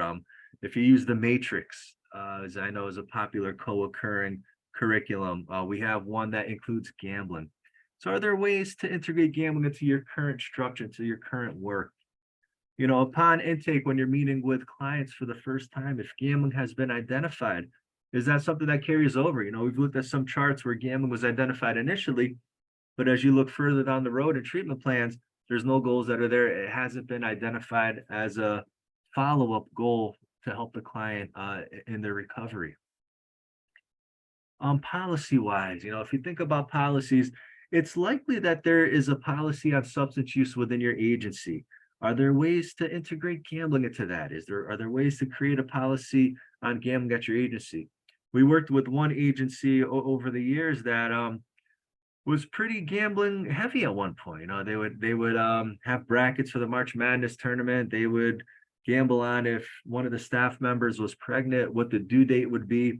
And after working with us through digging, they looked at it a little more closely and said, you know, if somebody is in recovery, it's hard to tell. So this one, you know, you can't see it as clearly as you would be able to see with other substance use disorders. So they decided, you know, this might not be the most healthy practice in the work environment. If somebody wants to do it outside of work, sure. But trying to put similar practices in place that they would have for substance use. So a way to look at that. And, you know, again, we understand that this might be one of the first times you're seeing this as a potentially concerning behavior. So it's the first step to work towards making change if that's a goal that you have. All right, we'll talk about what the site visit looks like. So we have our informal visits that we have quarterly, and then 2 times during the contract structure, we'll have a formal visit. So we'll talk about this and then we'll take ourselves a 15-minute break. So when we come in, we want to understand the characteristics of the agency. So, you know, what occurs here? Is this a intensive outpatient program? Is it outpatient? Is it specific to mental health? Is it substance use? Is it a co-occurring program? Are there particular groups or particular specialties that the agency has? Is this a criminal justice program? Is this one that's specific to men's or women-related group? So we want to get a basic understanding of what the program looks like. The program structure is there capabilities to bill for gambling disorder. So if somebody comes in with a co-occurring gambling disorder, is insurance accepted here? You know, if that were to be a long-term goal, because we're looking at the agencies based on, is it not gambling informed? Is it problem gambling capable? All the way over to problem gambling enhanced. And our goal is that programs work towards just being capable. Some want to go beyond, you know, as we do RFP for our Better Choice programs, there are some agencies that may want to work towards that level of care. And so if that's a goal for them, we'll work with them to try to get to that level. The overall milieu, the overall environment. So are there Is there literature about gambling treatment services that are available throughout the state, within the lobby, within group rooms, within clinicians' offices? So we measure what that looks like. Within the assessment, as I mentioned a couple times, are there areas where gambling is being integrated to the assessment? Within treatment, within groups, are there discussions about gambling? Are there discussions in individual treatment to talk about this as a potential risky behavior on someone's recovery? Continuity of care. So when someone is done with their current level of care, if gambling gets identified, what's the aftercare plan? Is there capabilities to treat within their current agency? Are they referred out to another program? Do they talk about 12 steps and other pathways of care that are available? What does that look like within the agency? Within staffing, we look to see what's the level of certification? Do staff have the specialty certificate in problem gambling? For those that are working towards international clinical certification, do any staff have the international gambling counselor credential? So we take a look at that. And then finally, training. What's training look like? How many training hours have staff taken? How many have achieved those 25 or 30 gambling specific hours? So we look at this closely for the group. We create a report, we send it out to them, and we measure it from the initial to the follow-up. All right. All right, so we talked a little bit about what integration looks like in Connecticut. Let's see, for the next few slides, I want to take the opportunity to talk about ways to have the conversation. So, what we would encourage, what we've found out has been working best in practice in Connecticut, at least, and I believe Maryland has tried it out to some other states, is before you go into criteria-based, evidence-based screening, try to build that rapport, try to have the conversation. This might be one of the first times clients are learning about gambling as a potential concerning behavior. So we're going to offer some suggestions. And as I go through the next few slides, think about what you currently do with your intake. Think about your procedure and see if there's any room to integrate some of these suggestions. I think after we go over this, we'll break up into groups to think about what this might look like at your facilities. All right. So, when did you first experience gambling? You may have a question that asks about the first time that you've used substances. And similarly to what Jeremy had brought out in the beginning of our training today, it's likely there's an experience. Sometimes it might be a young experience, sometimes it may be when becoming of legal age, but there may be an experience that somebody has to share about gambling. What's the length of time? Just like with the substance use literature, we know that the earlier somebody participates in the behavior, the more potential it has to be problematic later on in life. Have you ever won anything? Somebody that's gambling a lot may respond affirmatively to that response, maybe more, especially in the beginning, to jump right into evidence-based criteria screening. What do you like to do for fun? So if you think about within your assessment, if you're asking about leisure activities, you can integrate in gambling games. Do you play slots? Do you play cards for money? Do you bet on the lottery? Or you don't have to say bet or gambling type of terms, but put the behaviors in there. You could put gambling, you could put other stuff in there. We've talked with some of our providers over the years, and some had brought up some concerns that if you use gambling, stigma gets identified already, and they may have a different response than if you just put the particular behavior. In my experience, when I did my direct clinical work, I was right next to the casinos in Connecticut. And most folks, when we bring up gambling, casino would be the one area that they would identify, but wouldn't think about the lottery, wouldn't think about some of the other gambling behaviors that are out there, charitable games, as forms of gambling. So it helps to identify what we mean. And then the intersection between gaming and gambling, do you play video games and buy skins or loot boxes or upgrade for virtual prizes? So, the disclaimer that most of video gaming is not gambling, but there are elements in today's game playing where they cross over. Do you ever wager or place bets with family or friends? Are there certain times, are there certain gatherings where you're participating in gambling, where you're placing bets? Are there family activities that you're doing? Try to get to understand them from their culture and their experiences. There are certain times of the year where it might be more prevalent to gamble. We just finished the March Madness tournament. This is one of the biggest times during the year where individuals are participating in gambling. kind of having a conversation about it. I know the March Madness tournament is occurring. Do you ever watch the March Madness tournament? Anything you participate in when you're watching the tournament? So ways to bring it up without having to specifically say gambling. During the Super Bowl, similarly there, do you ever watch the Super Bowl? What do you do during the Super Bowl? Try to get that understanding. And if someone's gambling a lot, there's a potential it may come out in that conversation. And other times, the NBA finals, during big horse races, World Cup, when there are really prevalent sporting of events, there's a potential for more gambling to occur. And when we think about fantasy leagues, daily fantasy sports, especially football is the most popular sport to bet on and also to play daily fantasy sports and traditional fantasy sports as well. So thinking about within your assessment, if you're assessing for the impact of recovery, we think about gambling. What impact has gambling had on your recovery? So if I am someone that's in recovery from an alcohol use disorder and I go to the casino, when somebody offers me free drinks, how does that impact my recovery? Or, if the local card game in town was a place where I use drugs, if I continue to go there, is that going to have an impact on my recovery? When we think about relationships, is there a section where you're talking about relationships? Is there a possibility to integrate gambling into that discussion?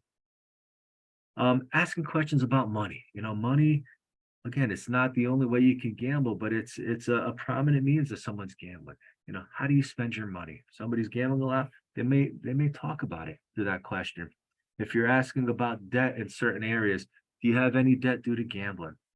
And one of the easiest ways to integrate gambling into your work is through substance use questions, because there's a lot of similarities. If you're asking substance use questions, even if you're not able to physically modify the tool, can you include gambling in that discussion? So here's what I would like the group to do. And Carissa, I'm going to need your help on this one. I'd like us, there's 6 of you that are here, 9 of us, including Jeremy, myself, and Carissa. I'd like to see if we can, for the next 5 minutes, to break out into groups of 2. So it'd be 3 groups of 2. And I'd like you to have an opportunity to talk with your partner that you're in the group with about ways you can integrate gambling into your currently existing work. Does everybody understand what I'm asking you to do? All right. So Carissa, whenever you're ready, if you could break up the group, we'll do 5 minutes and then we'll come back and we'll process as a group, as a larger group.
If anybody would like to share what you came up with in your group, we certainly welcome you to do that. So I work with middle schoolers right now, and I was talking to Regina about she works at the prison and how she would ask more directly, and as working with kids, having to be pretty conscious of being an awkward middle schooler and not wanting to divulge, or I'd have to ask more baseline questions about what activities they do, maybe the video game connection. And then bringing in like the fact that they might not even realize what they're doing is gambling because they just having fun, or it's just a part of their culture. Especially with the looter shooter games, there's just a part of it. So really having, I never really thought of not being just direct, but having to really, just like any other the sensitive questions, abuse or substance abuse or home violence, having to ask questions around it instead of being so direct. Oh, that's excellent. Great points. I like that you're thinking about the intersection between gaming and gambling. We know with youth, video games are very popular. And so maybe having that education. Great. Other thoughts?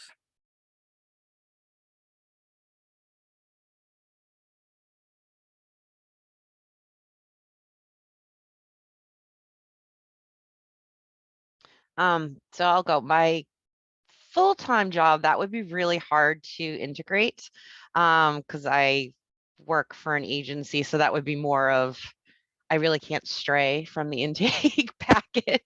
So that would be harder. That would be more of a bigger change.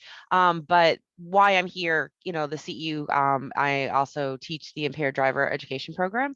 And we actually, we do talk about gambling a lot in there. I have found that the clientele that I work with, a lot of them are involved in other risky behaviors, along with, potential alcohol, substance use, drinking and driving. And then one of the questions, even on the first night, the intro, we do talk about hobbies when they do introduce themselves. So I've had a lot that do talk about like sporting, and I always dig a little deeper. I'm like, do you participate or are you a spectator? But I've never really thought to go like deeper. So it's interesting. I think there would be opportunities for me to put things, even like when we're doing the stages of change, things like that, to kind of incorporate it into some of the different components that we do, kind of throw it in there along with alcohol and substances. That's excellent, Tiffany. Thank you for sharing with us. I'm curious, Tiffany, Yeah. do you get many people who get charged with DWI leaving the casinos to enter your programs, or is it just? I don't a lot up here in New Hampshire. Not, at least not you guys, but I mean, yeah, every now and then, now that the one down in Revere, I can't remember in Mass what it's called. I've had more clients coming from there. But and I do also like Super Bowl time. You see ones coming from like parties, events, things like that.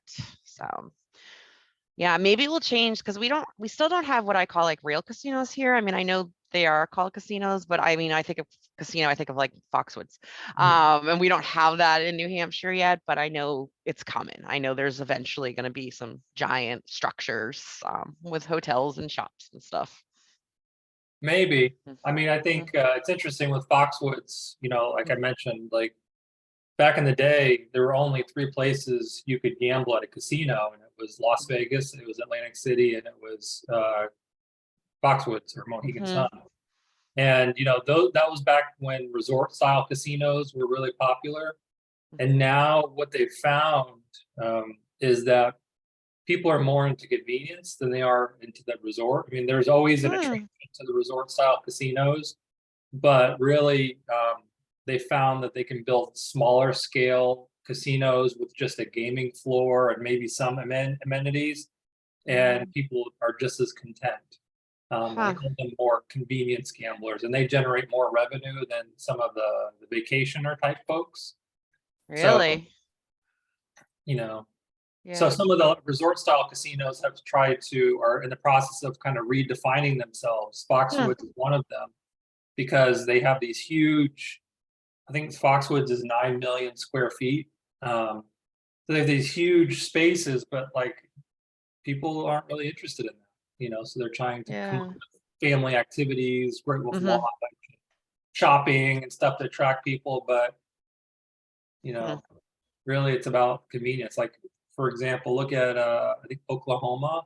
They have 140 something odd casinos in Oklahoma. So many of them are just a small little places, but that's what their intent, is just to generate revenue and give people an opportunity to play where they want. So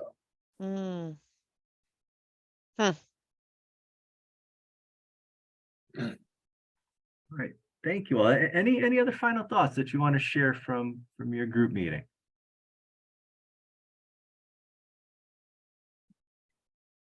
I think it was. Sorry, go I was gonna say, I think it's just to echo what Paul said. I think it's really important, and you picked up on it. and Fred had mentioned before, now gambling, just the name, just the term gambling has so much stigma and bias towards it that people all ultimately gravitate towards, negativity and greed and all kinds of things.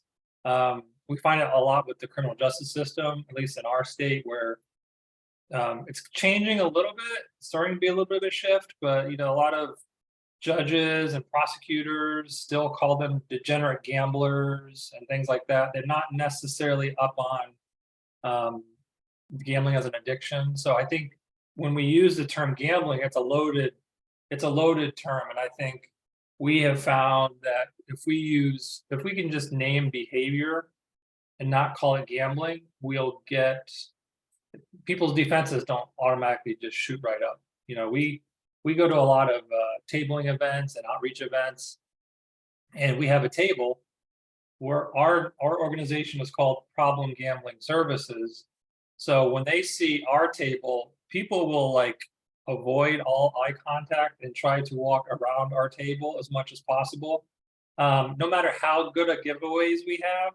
And if they are brave enough to venture into our table, they will say, "Oh, this, I don't gamble." They feel like they need to justify their own behavior. "I don't gamble. This is for somebody I know." Or, "Wow, they'll say, "Your services are so important. People need it so much, but not for me, for somebody else." So we understand that there's this stigma around it. And I think if we can find ways to have conversations without using that term, oftentimes it will lend itself to better results.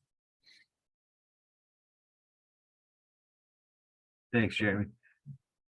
All right. If any other thoughts come to mind, feel free to put them in the chat. Feel free to unmute yourself, but we'll continue going on. But that was some great thoughts, and just continue to think that. So even if you can't modify your structure, when you're asking questions within your assessments, within the paperwork that you do, there's ways you can talk about gambling. All right, so we want to show a couple of evidence-based screening tools here. For those, if you do what Jeremy was talking about there, going out into the community, do any health fairs or events, the Problem Gambling Severity Index is a good evidence-based tool to use in those settings. It asks 9 questions about an individual's gambling, and they can respond with never, sometimes, most of the times, or almost always. And based on their responses to the 9 questions, they'll be in a category of it's not a problem at all the way to the level of problematic gambling behavior. So it's a good snapshot to see what the individual's behavior is looking like and what range they reside in. In a clinical setting, there might be a question that you have that says, do you gamble? And what we would encourage you to do is to go beyond that. Just, again, based on the understanding, individual might think about maybe one particular behavior as gambling and not the many behaviors that we've talked about throughout today. So, how often do you gamble? And let's define by that. Buy lottery tickets, go to the casino, play cards with friends, and look at this example here. I don't really gamble, but I do buy lottery tickets. And I know that's been common in my experience. Lottery isn't always seen as a form of gambling, although it is. And so we encourage, if there was just one initial question that you were able to do, talk about it a little bit more. So, in the past year, have you participated in any of the following? So, we don't have gambling in the name here, but we talk about the gambling behaviors. And depending on the behaviors that are going on in New Hampshire, here's just some that we see in Connecticut, the Keno, lottery scratch-offs, betting on sports, online casinos, so on and so forth, based on the different types of gambling that you have in your state. And you can have a response being none, less than monthly, weekly, or daily. If somebody responds with none, then you move forward. If it's any of the other option, then you could do some additional screening. And one of the most popular current evidence-based screening tools, brief evidence-based screening tools that are in clinical practice today, is the brief biosocial gambling screen. And this asks 3 questions based on some of the criteria for gambling disorder on withdrawal. Have you become restless or irritable or anxious when you try to stop or cut down gambling? Any lying or deceitful behaviors? Have you kept gambling for family members or friends? And then the third one is about bailouts. Have you had financial troubles that you need to get help from family members or friends? A yes response may indicate some more problem or gambling disorder behaviors, What we will do with our next training on co-occurring disorders is we're going to go into DSM-5 criteria. We're going to talk about that more specifically here. But for today, we wanted to just give you some tools that you can use for screening. If you go beyond, you've had the conversation, you've talked about this, you've built the report, we would encourage the next step to be providing a screen. And actually, before the screen, you have that intro question. So kind of, we put it in like a checklist here. Building that rapport, having the conversation here. If there's a question about gambling, having that intro. Then if there's any response, if somebody has been gambling, offer one of these evidence-based screening tools. This is just another example of a evidence-based tool to use in clinical treatment, the brief problem gambling screen. Dr. Rachel Volberg is one of the leading researchers in our field throughout the world. And this is one tool that she recommends in clinical practice. And there's criteria-based questions on preoccupation. Have you been heavily preoccupied with the behavior? 2 questions that have to deal with tolerance. The first one needed to gamble with larger amounts of money. So maybe I started gambling with 20, 40 bucks. Now I might need hundreds or thousands to get that same effect. Or have you gambled longer? So, initially it was maybe I was there for 20 minutes, an hour. Now I might need to be there for multiple hours, days to get that same effect. The fourth one is about loss of control. Have you ever made attempts to cut down or control or stop your gambling? And then the last one is kind of along the lines of bailouts. Have you borrowed money or sold anything to get money to gamble? So a couple options to consider. Now, for the next few slides, I want to show some examples of providers in Connecticut and ways they integrated gambling into their assessments. Here's an example of the first one over there that is asking about different 12-step groups. So they had Alcoholics Anonymous, Narcotics Anonymous, Cocaine Anonymous, and now they've added GA for Gamblers Anonymous that's in there. They would ask questions about how much do you spend on alcohol and drugs, and they were able to add gambling into that question as well. So, and that's our goal there. So again, we might have some of these evidence-based screening tools that if you can't put it into your assessment, you have the indicator. If it gets responded, yes, you can use that as a separate tool.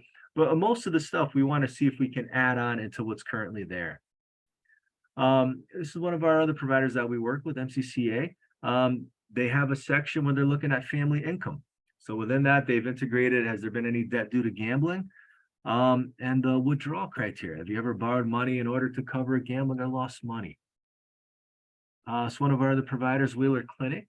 And when they're asking about leisure activities, so at this point, they didn't have the particular behaviors, but at least gambling was identified in this. You could have gambling, or you could have the different type of gambling behaviors.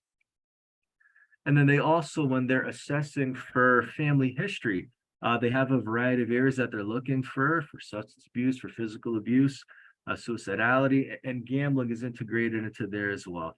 So it's, as we were saying, it can be, and I know making any changes in intake assessments for the agency is hard. So if you know that maybe you're going to a new electronic health record, or there's an opportunity where upper management is looking towards making changes, that would be the opportunity to offer some of these recommendations. All right, for the next few slides, I want to show some examples of where we identified changes in our last group of dig-in providers. So we offer both providers at intake and our final year, and then for the clients as well.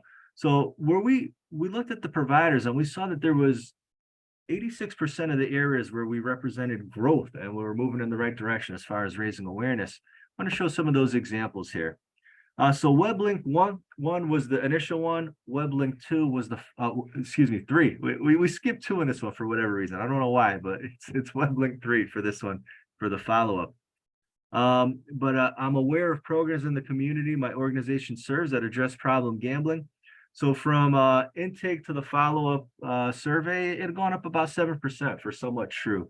Now, True went up slightly, but it wasn't something that was as recognizable. In the past 6 months, how effective has your agency been in assessing for gambling problems? Effective had gone up 6% from intake to follow-up. In the past 6 months, how effective has your agency been in diagnosing clients who have a gambling disorder?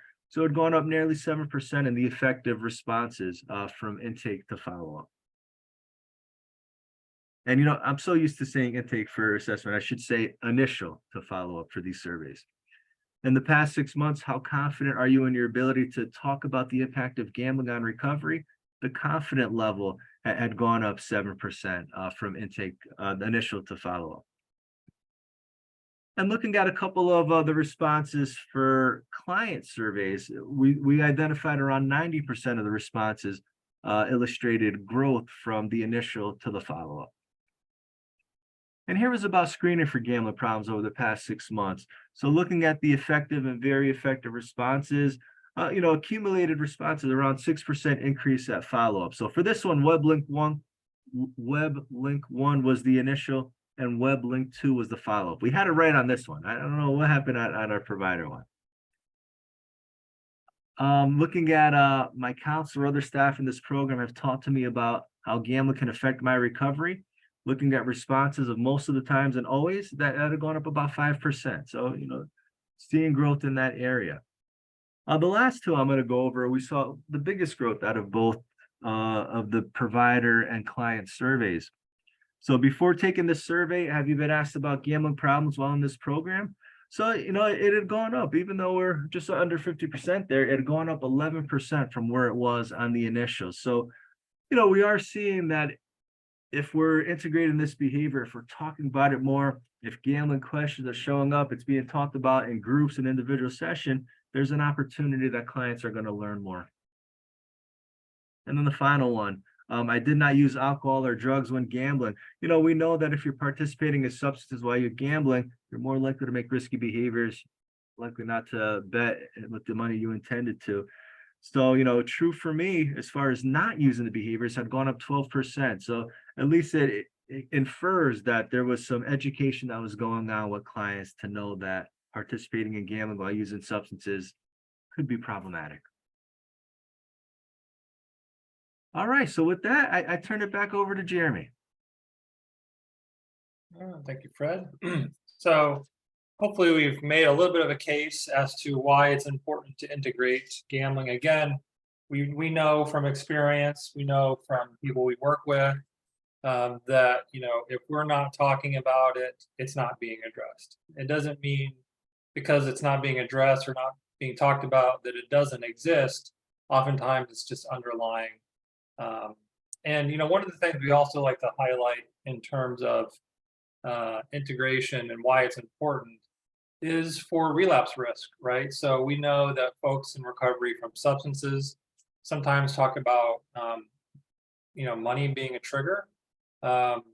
So with gambling, you could win some money and that could be triggering to folks, or you could lose money and you could not have money and cause stress and all these other things, and that could create a situation of gambling, or it could be a situation of relapse, right, to their drug of choice. So again, it's just part of the larger puzzle of working with individuals and trying to help them make better decisions in life. So when we're working with individuals, what we want to share with you now is just one of many interventions that are available, but one that some of our providers use. We've gotten really good feedback from, and hopefully this is something that we'll show you where you can find it, you can access it, so you could possibly use bits and pieces or the whole thing in its entirety in your own practice.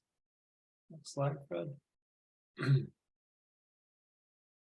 So this is just a screenshot from our webpage. So if you go on our webpage, there's a whole bunch of resources available. We have videos, we have, you know what? I'm gonna pull it up real quick, I think, just to show you.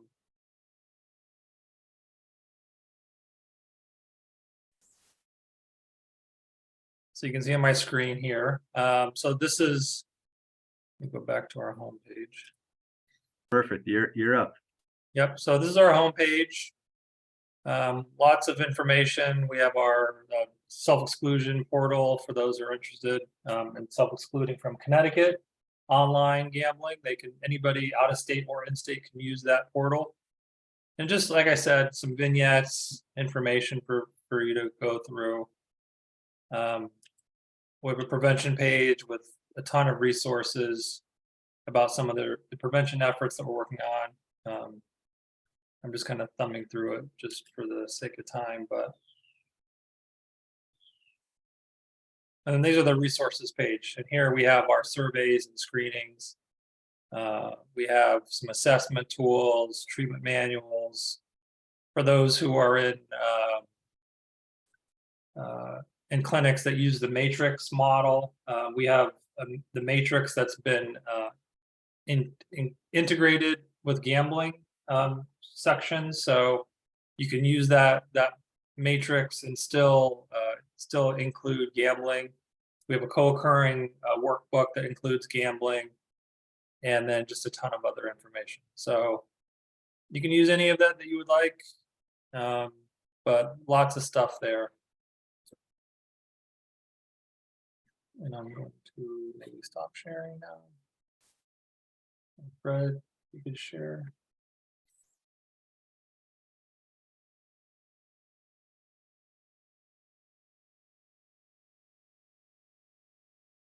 So this is just what we just went through. So on that resources page, we have this choices and decisions activity. And what we do is you could either have somebody do the PGSI, the problem gambling severity index from before, or you could just do a DSM-5 diagnostic criteria. So this kind of just gives you what the score is and how they rank. And then, this is something that's really good to share with folks because, again, there's so little knowledge and awareness around problem gambling or gambling in general that sometimes people want to know, like, where do I fit? Is this normal? Is this not normal? Because I think a lot of people are just really unsure, right? So this kind of graphic just shows them where people typically sit and where problems or at-risk behavior starts to be, becomes more prevalent. So you could see help people see where they fit in the greater whole. And aside from that, we use this opportunity to talk about low risk gambling and high risk gambling. So what is low risk? And we have some identified low risk activities. And then in the activity, what characteristics of low risk gambling, what are characteristics for you, right? So how do you, when you participate, if you participate, what do you do that's low risk? And then we give them some high risk examples, and then ask them, is there anything that you do that fits in the more high risk category? So it's a good way to really just flesh out some of this stuff without just saying you have a problem or you don't have a problem. It really helps them kind of see what are the areas that are potentially problematic and that need to be, maybe focused on. High risk situations, right? So aside from high risk gambling, there are situations that can be at higher risk, dealing with trauma, pardon the language, some of the language is a little bit, these are adapted from a workbook, so they say drinking or drugging. Obviously that's not language that we use typically, but it just shows when you're using substances, when you're dealing with grief and loss. There's in the fellowships, there's the HALT acronym, right? Hungry, angry, lonely, tired. If there's any of those types of situations, those are times when you might want to refrain from gambling because it puts you at a higher risk from overindulging.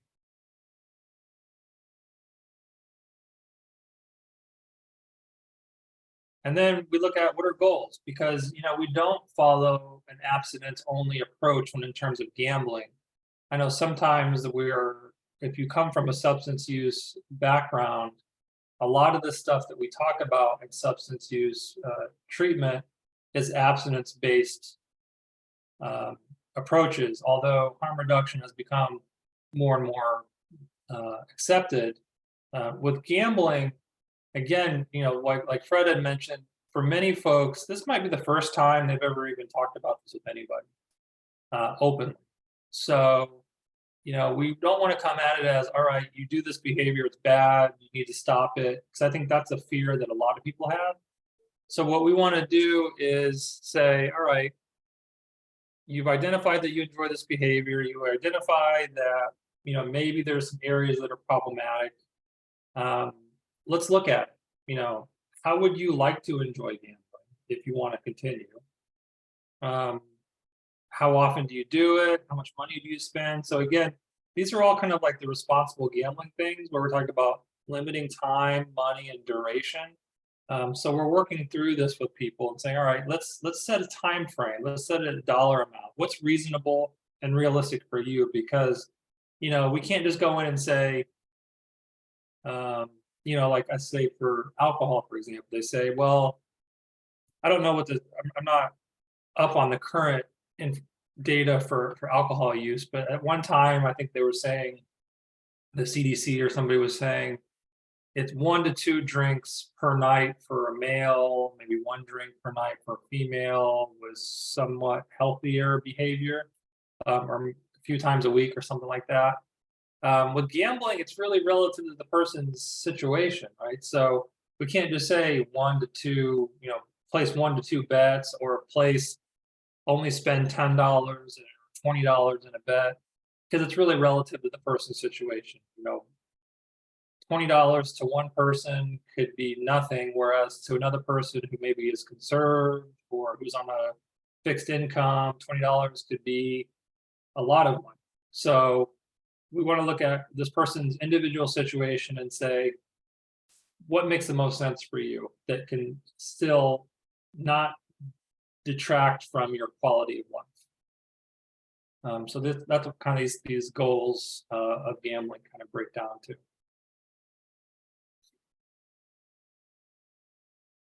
And then we do our, for those, tapping into our MI toolbox, we'll do a cost benefit analysis. If you do participate in this behavior and you enjoy doing it, what are the benefits?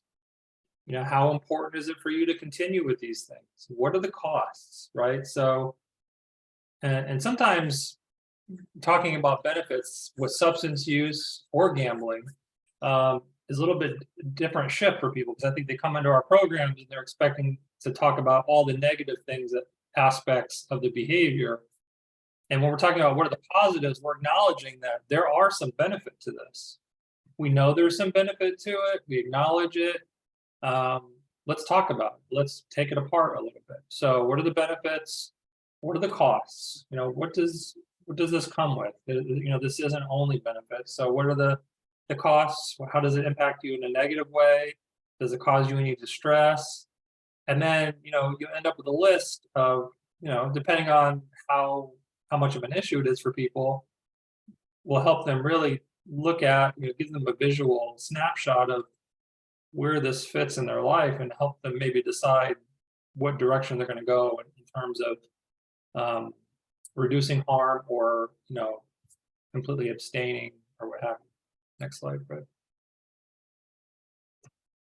And we set some goals, right? So what are your goals around this? And you can set a few goals. And then after you create your goals, how will gambling help with your goals? How will gambling interfere with your goals? And you can just kind of go through a few, again, just to that cost benefit piece where you can really kind of flesh out people's thought process around it. And I think that's one thing about gambling is, especially people who gamble quite frequently, they start to develop like these irrational thoughts around their gambling. We also call it, there's like fantasies of success. There's all kinds of terminology that we use, but essentially they kind of get fixated on their own kind of process. And I think it's important sometimes to extract that and put it on paper and say, does this really make sense? Is this really rational thinking? And this activity does a really good job of doing. And then we do a reevaluation. Again, we're just looking at all of these pieces. We're doing a summary of what we found and see what we come up with.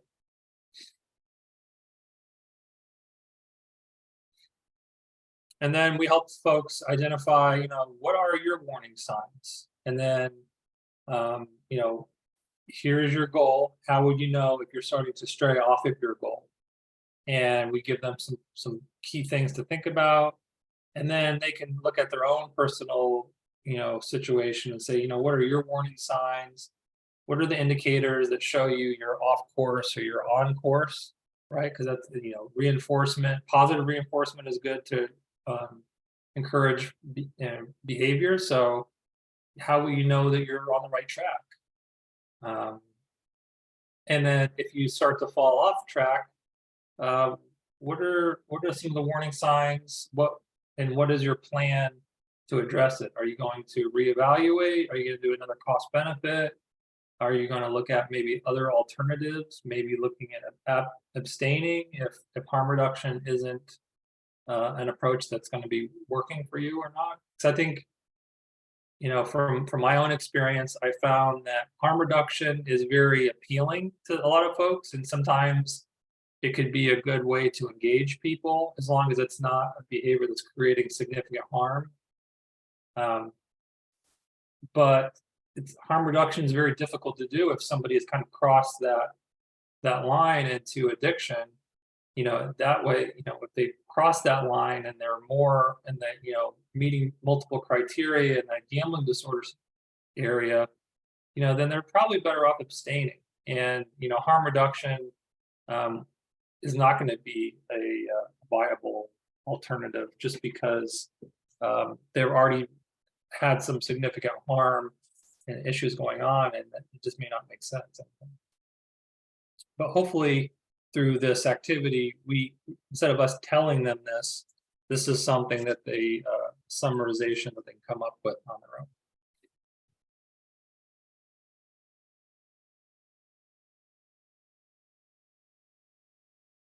And then the bottom line, from all of this is that, people with substance use and mental health treatment have significantly higher risk of developing gambling problems, right? There is a strong amount of data supporting the fact that people who struggle from addiction or mental health issues oftentimes will transition into a gambling disorder.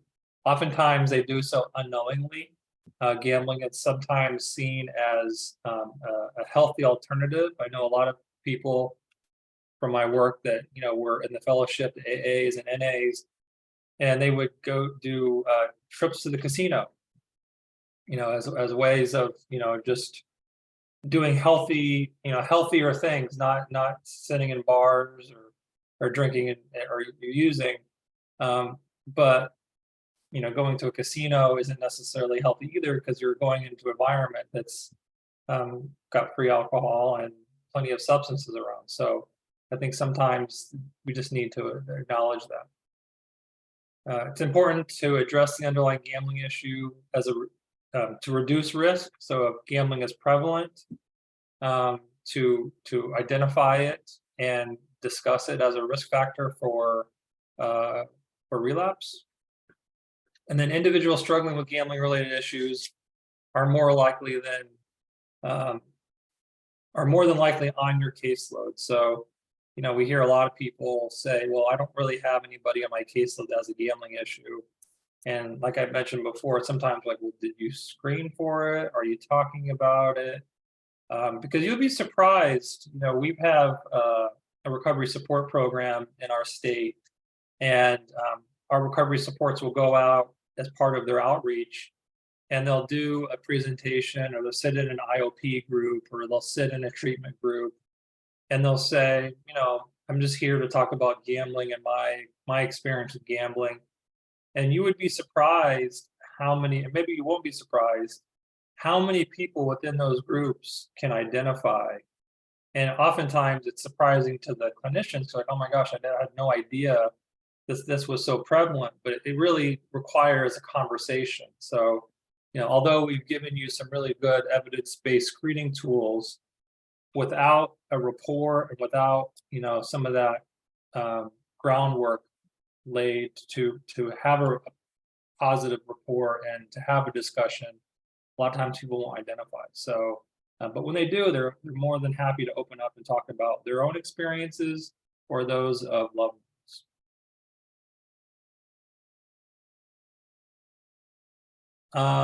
So did we want to show the video for Maryland, Fred? I think that's a good idea, Jeremy. We'll do that and then we'll go into our closing. Yeah, I'll stop sharing. All right, so we have a video. So if you ever want to, we have videos on our website, but really a great resource for videos is the Maryland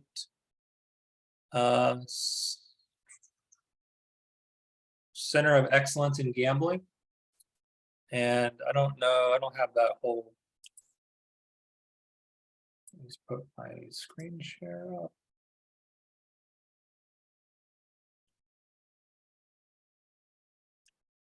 If you go to their website, you go under, I forget which tab this is. I think it's under awareness, digital outreach media.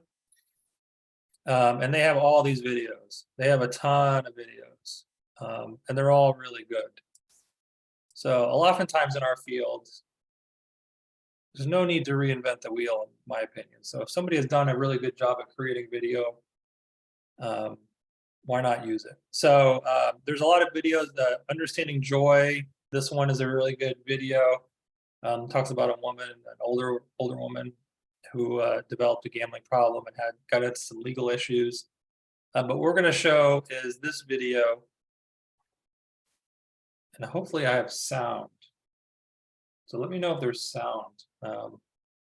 This was a video from a few gentlemen who were in a methadone maintenance clinic, and they're talking about their experiences with gambling on top of their substance use. So, is that playing? No, Jeremy, I don't hear it. Do you hear it on your end? There's a way to share. Let me see. There's a way to share where you have video or audio. So let me stop sharing.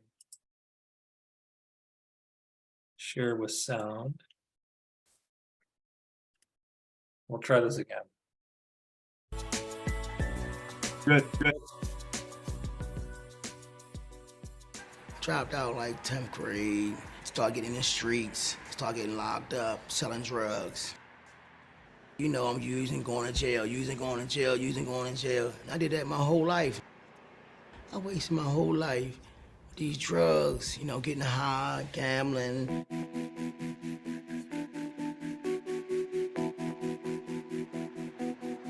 I went all the way to like the 11th grade, dropped out, and started acting like a fool. I mean, hanging out, like you say, selling drugs. I would sell drugs, but I didn't mess with them. But then, you know,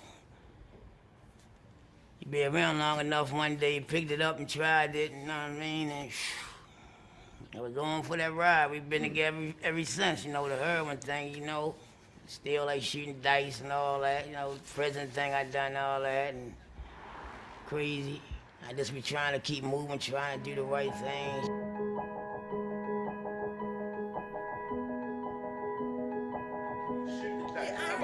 Don't be mad at when I take all your money. I reach in my pocket, take some of the winning money, and just go buy 2 sets of dice. Said, we're gonna finish this. You know, then I lose everything. The next day, I was fortunate, it was allowance time. Got my allowance, a little extra couple dollars, lunch money. I took all that and put it into gambling. I just kept making all the wrong decisions. Most addicts think they got a hold of their addiction, like it's a on and off switch that we can control. And it's not like that. My miracle addiction started in prison by, I guess, being around older guys that I knew, grew up with on the streets. Gambling is often called the hidden addiction. It's not talked about, it's not seen. You don't test for it with blood or urine, so it goes unnoticed. The individuals we'll see today have the courage and the honesty to talk about how gambling has affected their lives and their recoveries, how it becomes a cycle of one addictive behavior after another, with one fueling another. For a number of years, people have noticed that there's obviously a higher amount of substance abuse associated with gambling. And in particular, it seems to be more in opiate treatment programs. So methadone programs, places where they use buprenorphine or Suboxone. But in particular, methadone programs seem to have high rates where even 50% of the patients may have at least problematic gambling. So it's really important for programs to kind of reassess this periodically and find ways to build it into the other things that they're talking to people about. What I'd just like to ask you first is tell me a little bit about what gambling is like and what that's about in the community. You walk 2 blocks, you're gonna find a dice game. Yeah. You walk 2.5 blocks, you're gonna find a drug corner. Yeah. And like they say, when you try to reverse all that to become a better person, and that old saying they use in the rooms about you change the people, places, and things. The things you can change, but the people, it's everywhere you go. So you can't escape it. No. When I go to the bus stop, they shoot dice. It's every day. So we shoot dice when the bus coming. So it's been days where I ain't shot and lost my money where I couldn't even catch the bus to get down to the program, because I live up in near Pimlico Racetrack. That's a nice little ways to come down here to go to the program. So whereas though you combat a heroin problem, well, we put like this, you dealing with a heroin problem, and now you got a gambling problem. I like playing cards. Yeah. I like playing cards. First, you start out by pitching quarters, nickels, then start playing cards. Then start getting, between the drugs and the gambling, I left the gambling alone and started messing with the drugs, and then I came back to the gambling all over again. Just come out. Keep looking at gambling like it's okay because it's a legal form with some of them that you're not being specific about, like the craps and stuff like that. So they making that like it's okay, but like we always mention it's just a dangerous trade. Gambling is this way of life to get by, to get through, to provide the hope, to be a solution where there don't seem to be any other solutions. How do you see those being connected? The heroin addiction and the gambling? They do go hand in hand, but it's just havoc with the gambling. Much worse, ain't it though? Because and then you gotta look at this too. They making stuff so legal now. Like especially let me tell you, I got the way these scratch offs, and it just seems though. I don't know what they do. They let you win a couple times. I'm serious. You might win $2 here, $5 there. And I'll be like, yeah. And you wind up spending the same money back again, you lose. So you're like, all right. I had an all right day. But you lost your money. Then you go back again, you do the same thing over and over and over. It's legal. And then when they set that casino in the middle of the ghetto, that was one of the worst things they could have did. You know what I mean? I don't care how you look at it. Is real dangerous. You don't know when it's gonna kick off. The same way with the drugs. Whether it become a crime activity or an overdose. The minute you put it in you gone.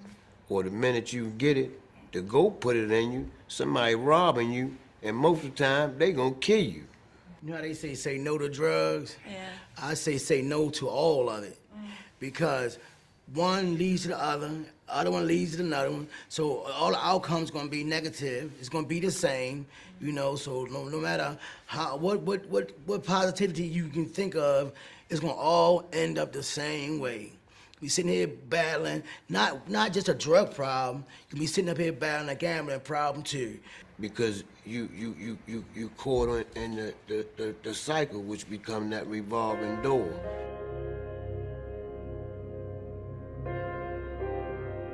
The drug problems can be obvious, the gambling problems not so much, but when we realize they're all connected and the stories are intertwined, that's what's really powerful. Do you ever know anybody who got hurt or killed? My son was a result of a bad dice game that made the wrong turn, but he wasn't a participant in the game. You know, somebody lost their money. Now they want to draw weapons. And it don't be you go back home and get your weapon because that person might be gone by the time you get back, so they bring it with him. Yeah. You know, the minute you lose it, you know, they drawing their weapons out, and when they drew the weapons out, before you know it, 2 rounds go off and shot the little girl and my son. I'm so sorry. You know, and I thought that would at least stop me. It didn't stop me. It only stopped my thinking not to shoot dice no more. But like I said, as soon as I get out, I'm doing the same thing that he got killed from, you know? You know, everybody standing there looking like, man, they're crazy. So when he wanted to let me take my chain, he put the gun in my neck. I'm like, all right. He took it all, took the money, but I said, I know where he be at. I was mad and crazy at the same time. Like, I know he be at. We go around that way he be at, but when we get around there, he already dead. Yeah. Somebody done shot him, I got my chain back. You done lost it in a split second, and you don't have no satisfaction. So now, you don't know what's running in your mind. Should I go get the next thing? It ain't gonna be a $10, it might be a gun.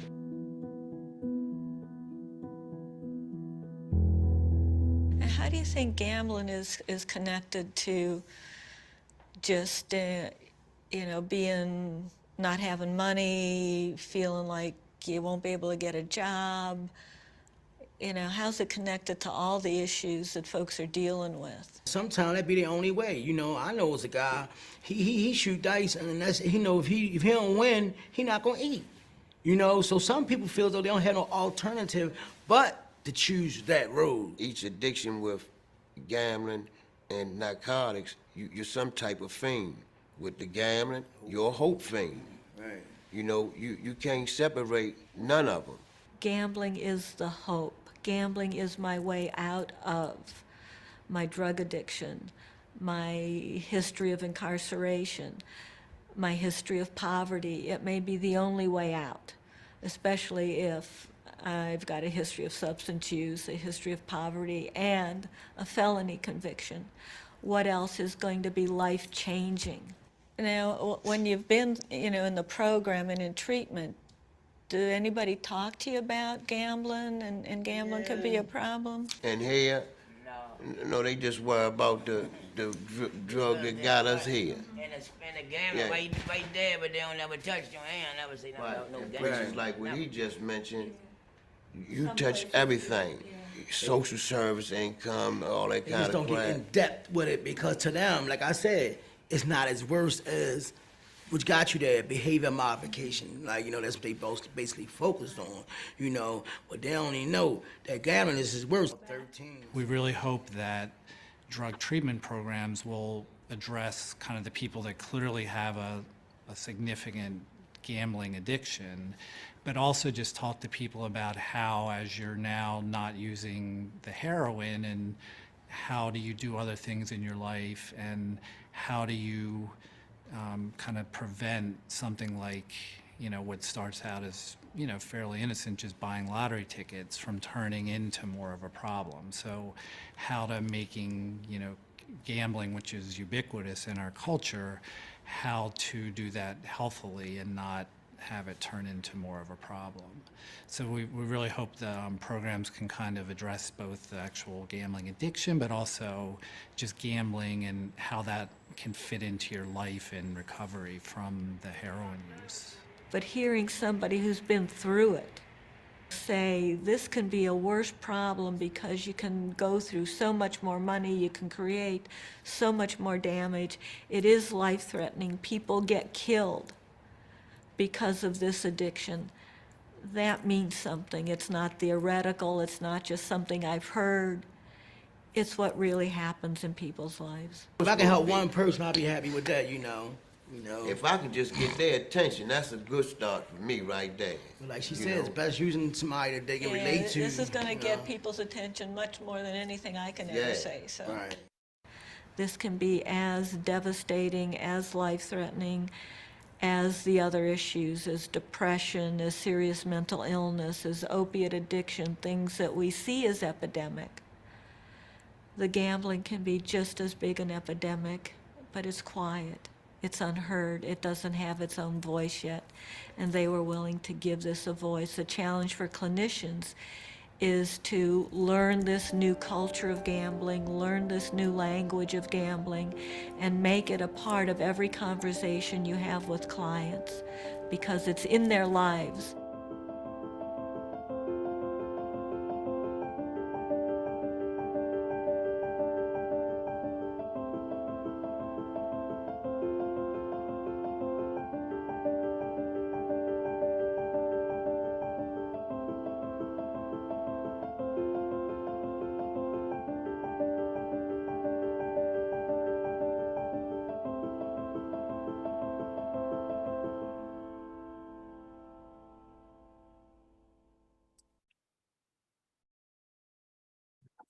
Thoughts?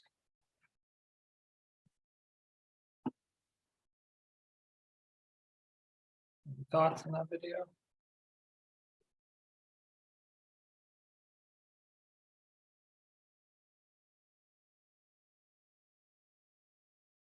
So yeah, I think there's, being in recovery, it's all the same brain chemistry, right? The rush of addiction. So I think it needs to be addressed, if not treated together when it's present.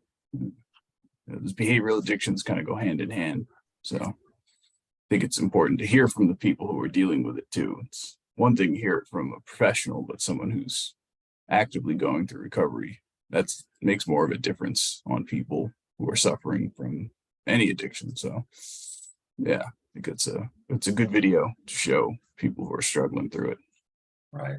I think it's, one of the things they highlighted, and this is something that it's true in a lot of settings that we find is, when they were asked, have you talked about your gambling while you're in treatment? And they said, we don't talk about that here.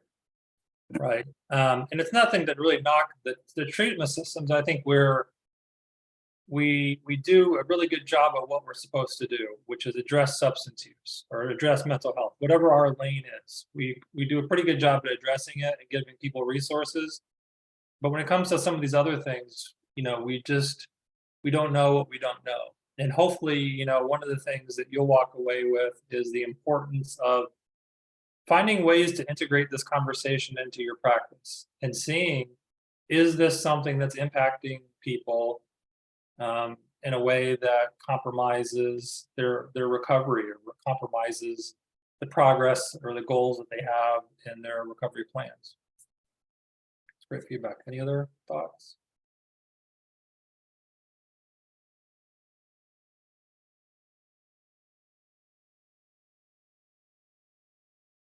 Well, like I said, that's you can go to that website. There's a lot of really good videos there.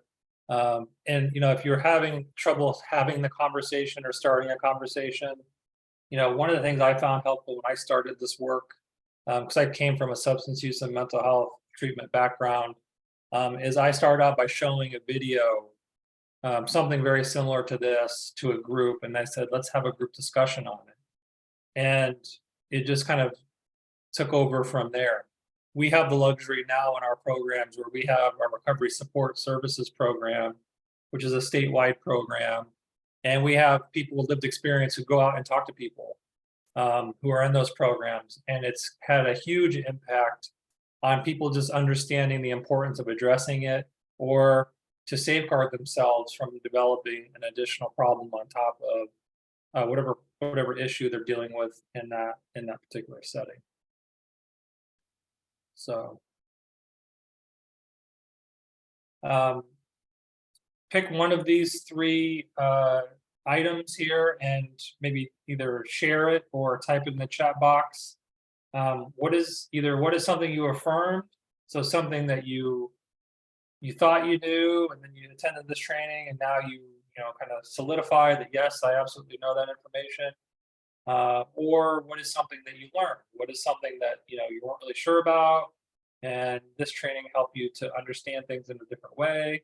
Or what is something that you will do differently? So as a result of today's training, what is something that you feel that you will do differently in your practice to enhance your work with the folks that you serve? So if you just take a minute or two, answer one of these 3 questions in the chat, or unmute yourself, that would be great.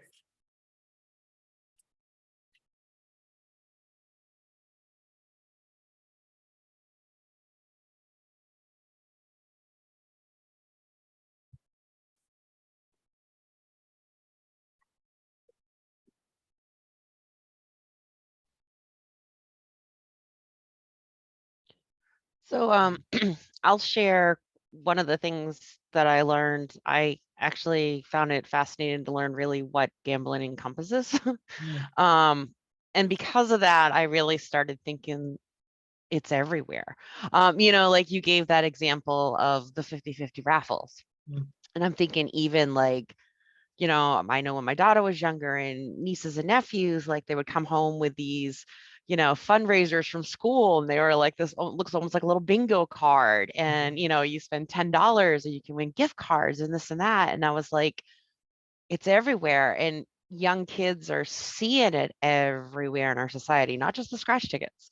But like you said, even the esports. And so I just thought that was really fascinating, especially looking at from a point of view of the substance field, dealing with clientele who's trying to make healthier choices and better versions of themselves, struggling on a daily basis, being faced with these other things that can also give them that rise, give them that high, and that's everywhere. I mean, you can go to the bottom of your hill to a convenience store and get that rush if you need it. Right. And it's really important, that's a good example of the school too, because I think one of the things that we try to do is we try to advocate for healthier alternatives sometimes. So it's really important that we go into these systems and we see these things in our communities, that we don't go in, from anti-gambling or to demonize the behavior. Because again, thinking about stages of change, more than likely people are really pre-contemplative about this as a behavior of harm or risk. So what we want to do is go in as an educator and say, maybe this isn't a healthy activity for young people, right? So 50-50 raffles, we say, all right, you want to do 50-50 raffle? That's fine. Don't have the kids participate. Don't have the kids sell the tickets, right? Because we know early age of onset is a real thing. So, there's certain things we can do to create some safety measures around it. Good point. So we have Carrie said, I will use some of the videos to help me explore issues with gambling. I work in a residential SUD treatment center, and this will help open a deeper discussion. Absolutely. That's a great way to start a conversation for sure. Barbara, I will incorporate into my screening assessments. I would love to become more educated in this area. Where can I get more training? Well, so we have a training June 13th in New Hampshire.